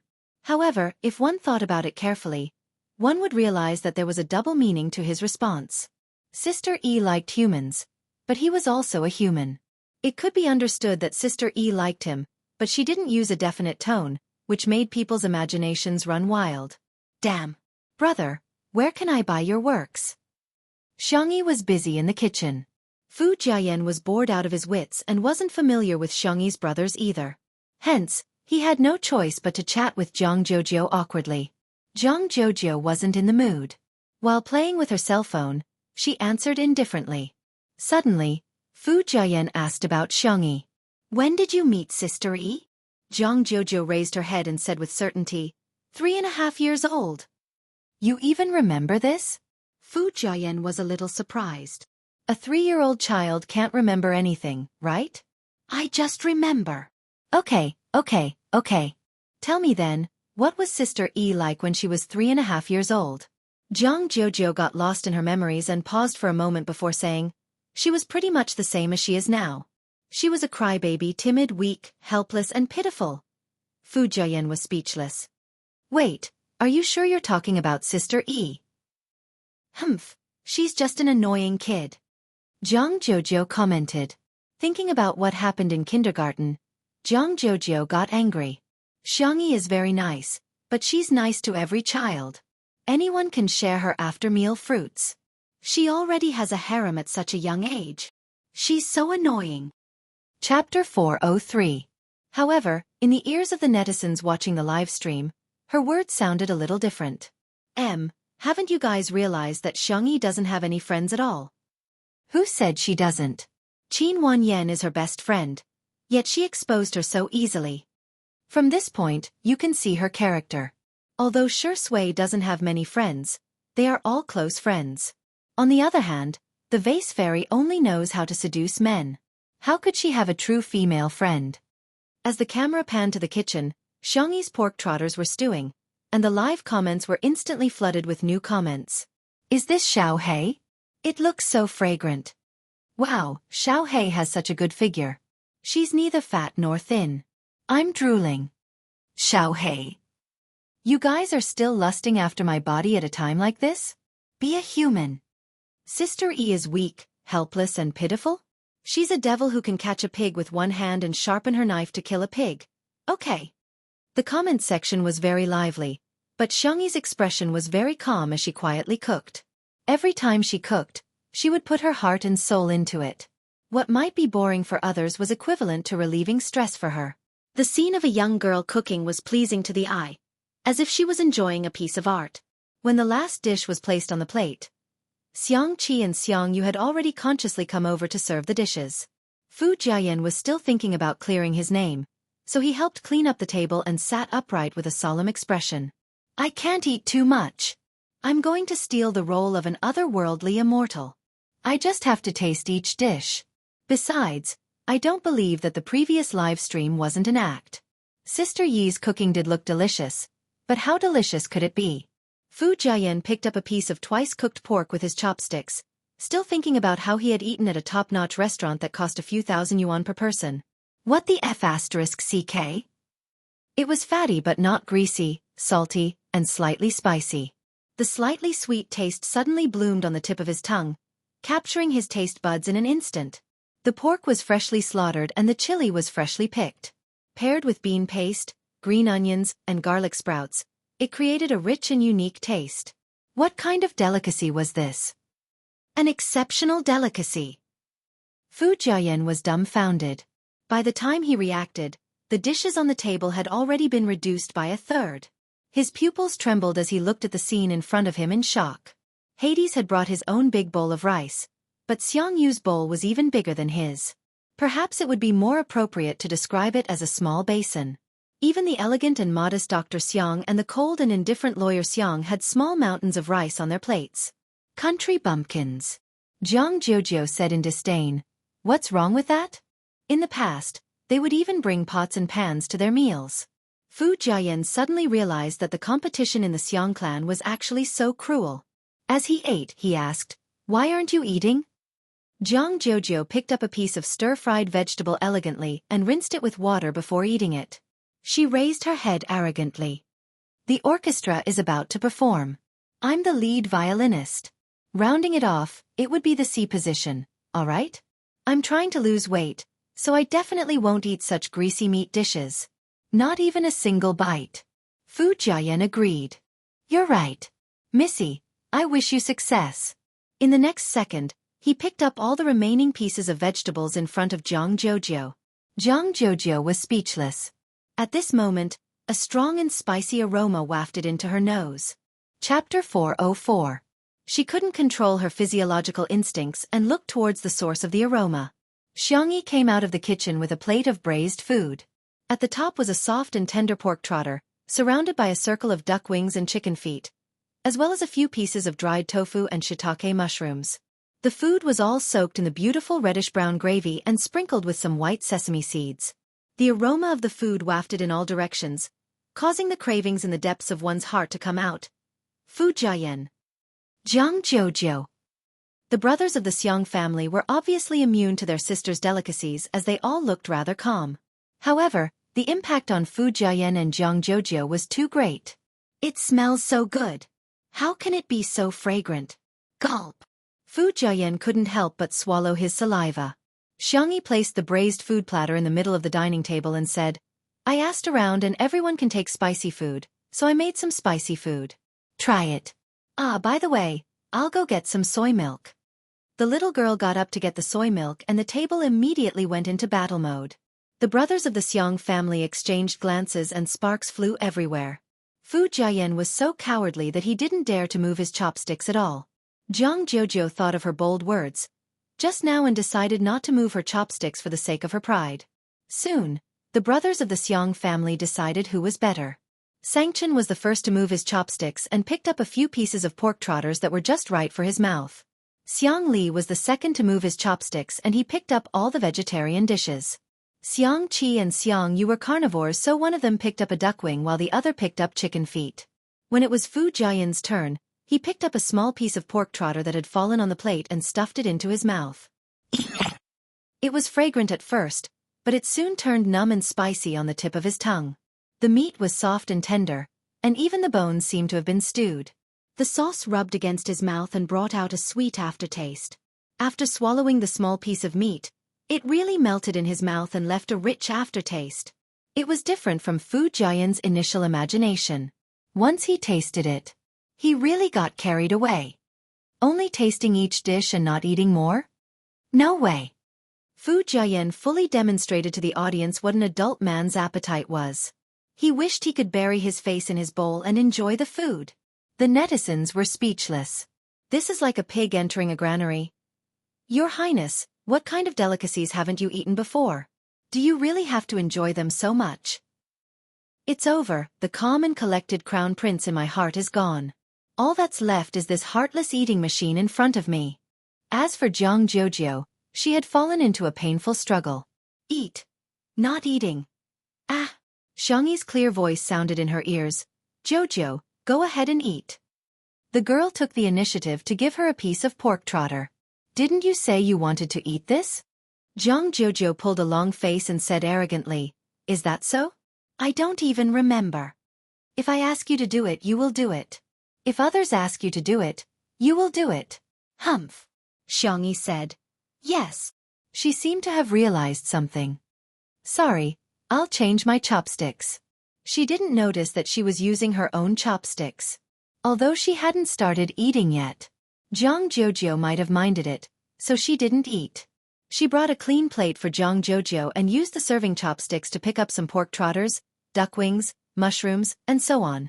She had gathered all the dishes on the platter. Seeing how careful Xiangyi was and how she treated her like a stranger, Jianghu was furious. Do I have to eat just because you asked me to? Why should I listen to you? Chapter 405. Xiangyi looked at Jianghu in bewilderment with her clear eyes. She was the one who said she wanted to eat. Why is she angry now? Ah, women are really unpredictable. In the live stream, there were inevitably some haters who came out to criticize Jianghu because of her attitude. Welcome, Chief Jiang is slapping the vase fairy in the face online. She can't be bothered to care about you and yet, she's giving you the cold shoulder. What a joke. I feel embarrassed for Xiangyi even through the screen. You should check if you're worthy of being friends with Jianghu or not. The actress is obviously jealous. Jianghu has already said that she wants to lose weight, but she's deliberately making Jianghu eat greasy and high-calorie food. What is she up to? She's so evil. The brothers of the Xiang family glanced at Jianghu. She couldn't hide her thoughts from them, but they couldn't be bothered to get involved in the matters between girls. Hence, they continued to eat separately. Xiangyi thought about it and said in a warm voice, Don't eat then? Do you have any other dishes you want to eat? I'll make them for you, or I can order some takeout for you like a light salad. Perhaps, Jianghu just didn't want to eat the food she cooked. Xiangyi felt that she shouldn't force her. Jianghu glared at her. Is that how you persuade people to eat? Xiangyi was slightly embarrassed. I'm really not very good at this. For example, Jiang Jiujiu's grandmother was very good at persuading people to eat. Whenever there were juniors in the family, she would enthusiastically make them eat. She would only persuade them to stop eating if they couldn't eat. Humph. Jiang Jiujiu picked up her chopsticks and said arrogantly, "Since you've already cooked, I'll try it. I'm telling you, if it's not delicious, I'll spit it out." Xianxia nodded obediently. Atrocious. How can I be so cute? The tips of Jiang Jiujiu's ears turned red. She avoided Xiangxi's gaze and lowered her head to scrutinize it. She then chose the tender and glossy pork trotter and took a bite. The world seemed to have suddenly frozen as the hustle and bustle turned into silence while the colors turned into black and white. Jiang Jiujiu felt as if there were fireworks exploding in her head. Then, a white light appeared in front of his eyes, and all of his senses became dull. Only his sense of taste was magnified countless times. He could acutely sense that the thick gravy was wrapped in the bouncy meat that was rich in collagen. It was extremely invasive and occupied his taste buds unstoppably. His saliva was secreted rapidly and he swallowed it down his throat. "How is it?" Xiangxia asked. Jiang Jiujiu didn't answer, or rather, she answered with her actions. The little girl moved her chopsticks as if they were flying, crazily stuffing food into her mouth. The bones of the chicken feet came off with a light suck, and the meat of the duck wings came off in a few bites. The vegetables were even more so. One mouthful after another, she couldn't stop at all. Ha! Phew! Her lips were red from the spiciness, and there was a tingling and burning sensation spreading. However, the pain only intensified the stimulation, just like when one ate a spicy stick, the spiciness made one's brain buzz, but thousands of words could be condensed into one word: awesome. Xiangxia handed her a bottle of soy milk at the right time. Jiang Jiujiu sucked 2 mouthfuls with a straw and found that it wasn't enough. Hence, she hugged the bottle tightly and continued to eat the braised food. Her belly was bulging at a speed visible to the naked eye. Click! The buttons on the waist of her red checkered skirt suddenly burst open. Although she wasn't exposed, it happened to be recorded by the camera. The netizens were dumbfounded. Did she eat so much that her skirt burst open? Before the crowd had time to complain, they saw Xiangxia blocking the camera. Her milky white face was extremely serious. "Don't shoot." Chapter 406. The staff were all stunned. Ever since the live stream began, they had never seen Sister E so fierce. Even when she threw the scumbag away yesterday, she still looked nonchalant. There were suddenly more comments in the live stream. "A new cult has appeared. How can it be stagnant? Ijo, I can do it. Pretty girls should have sex with pretty girls. I'm on Jiu Yi's side. Sundra Big Sister X is gentle, rich, and beautiful. She's like a fairy. Madam, please give me more food. Wow, Sister E is so gentle." Actually, Jiang Jiujiu didn't expose herself, she even covered it immediately. At the dining table, Jiang Jiujiu's face was flushed red and she was so ashamed that she wished she could dig a hole and bury herself in it. She hurriedly sucked in her stomach and tried to pretend that nothing had happened.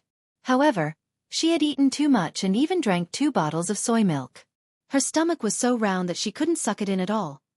The men present were all very gentlemanly and didn't make fun of her. Xianxia even took the initiative to ask, "Do you want me to stitch it up for you?"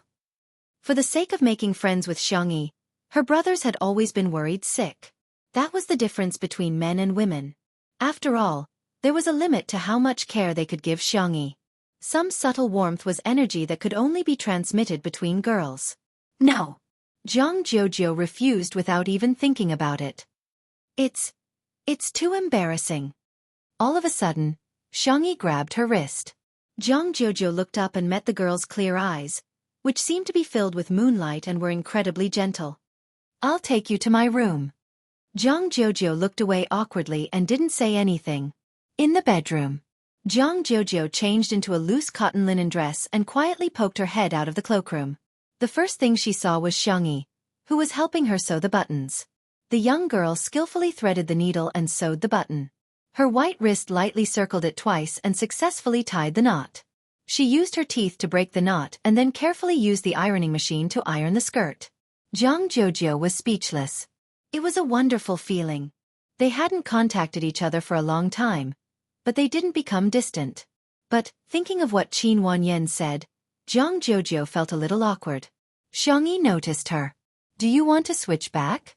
Or are you going to wear mine first? Jianghu deliberately said fiercely. Does your heart ache to wear your clothes? That's not what I meant. No, no. Jianghu covered her ears and said, I'm going out to eat. She went to the living room and sat down at the dining table. She hugged the pig trotter and began to gnaw on it. The Xiang brothers and Fu Jiayan had already moved to the sofa lounge. Fu Jiayan was perplexed when he saw this scene. Isn't she on a diet? Why are you still eating so much? Xiang Li sipped his tea and said, Mr. Fu, you must be single. Fu Jiayan was shocked. Ha! Dr. Xiang, how could you tell? You guys are too good at scientific research. Xiang Li smiled but said nothing. Li Jianyu interacted with Jiang Jojo. Sis, what do you think of Sister Yi's culinary skills? Not very good, she said in a peeved tone. But you're enjoying your food. Even your dress has been ripped apart. Why are you still lying? Aren't you friends? Why are you taking the lead to slander Sister Yi? The word friends hit Jiang Jojo's sore spot. She turned her head and said fiercely, I'm not friends with her. I unilaterally declare that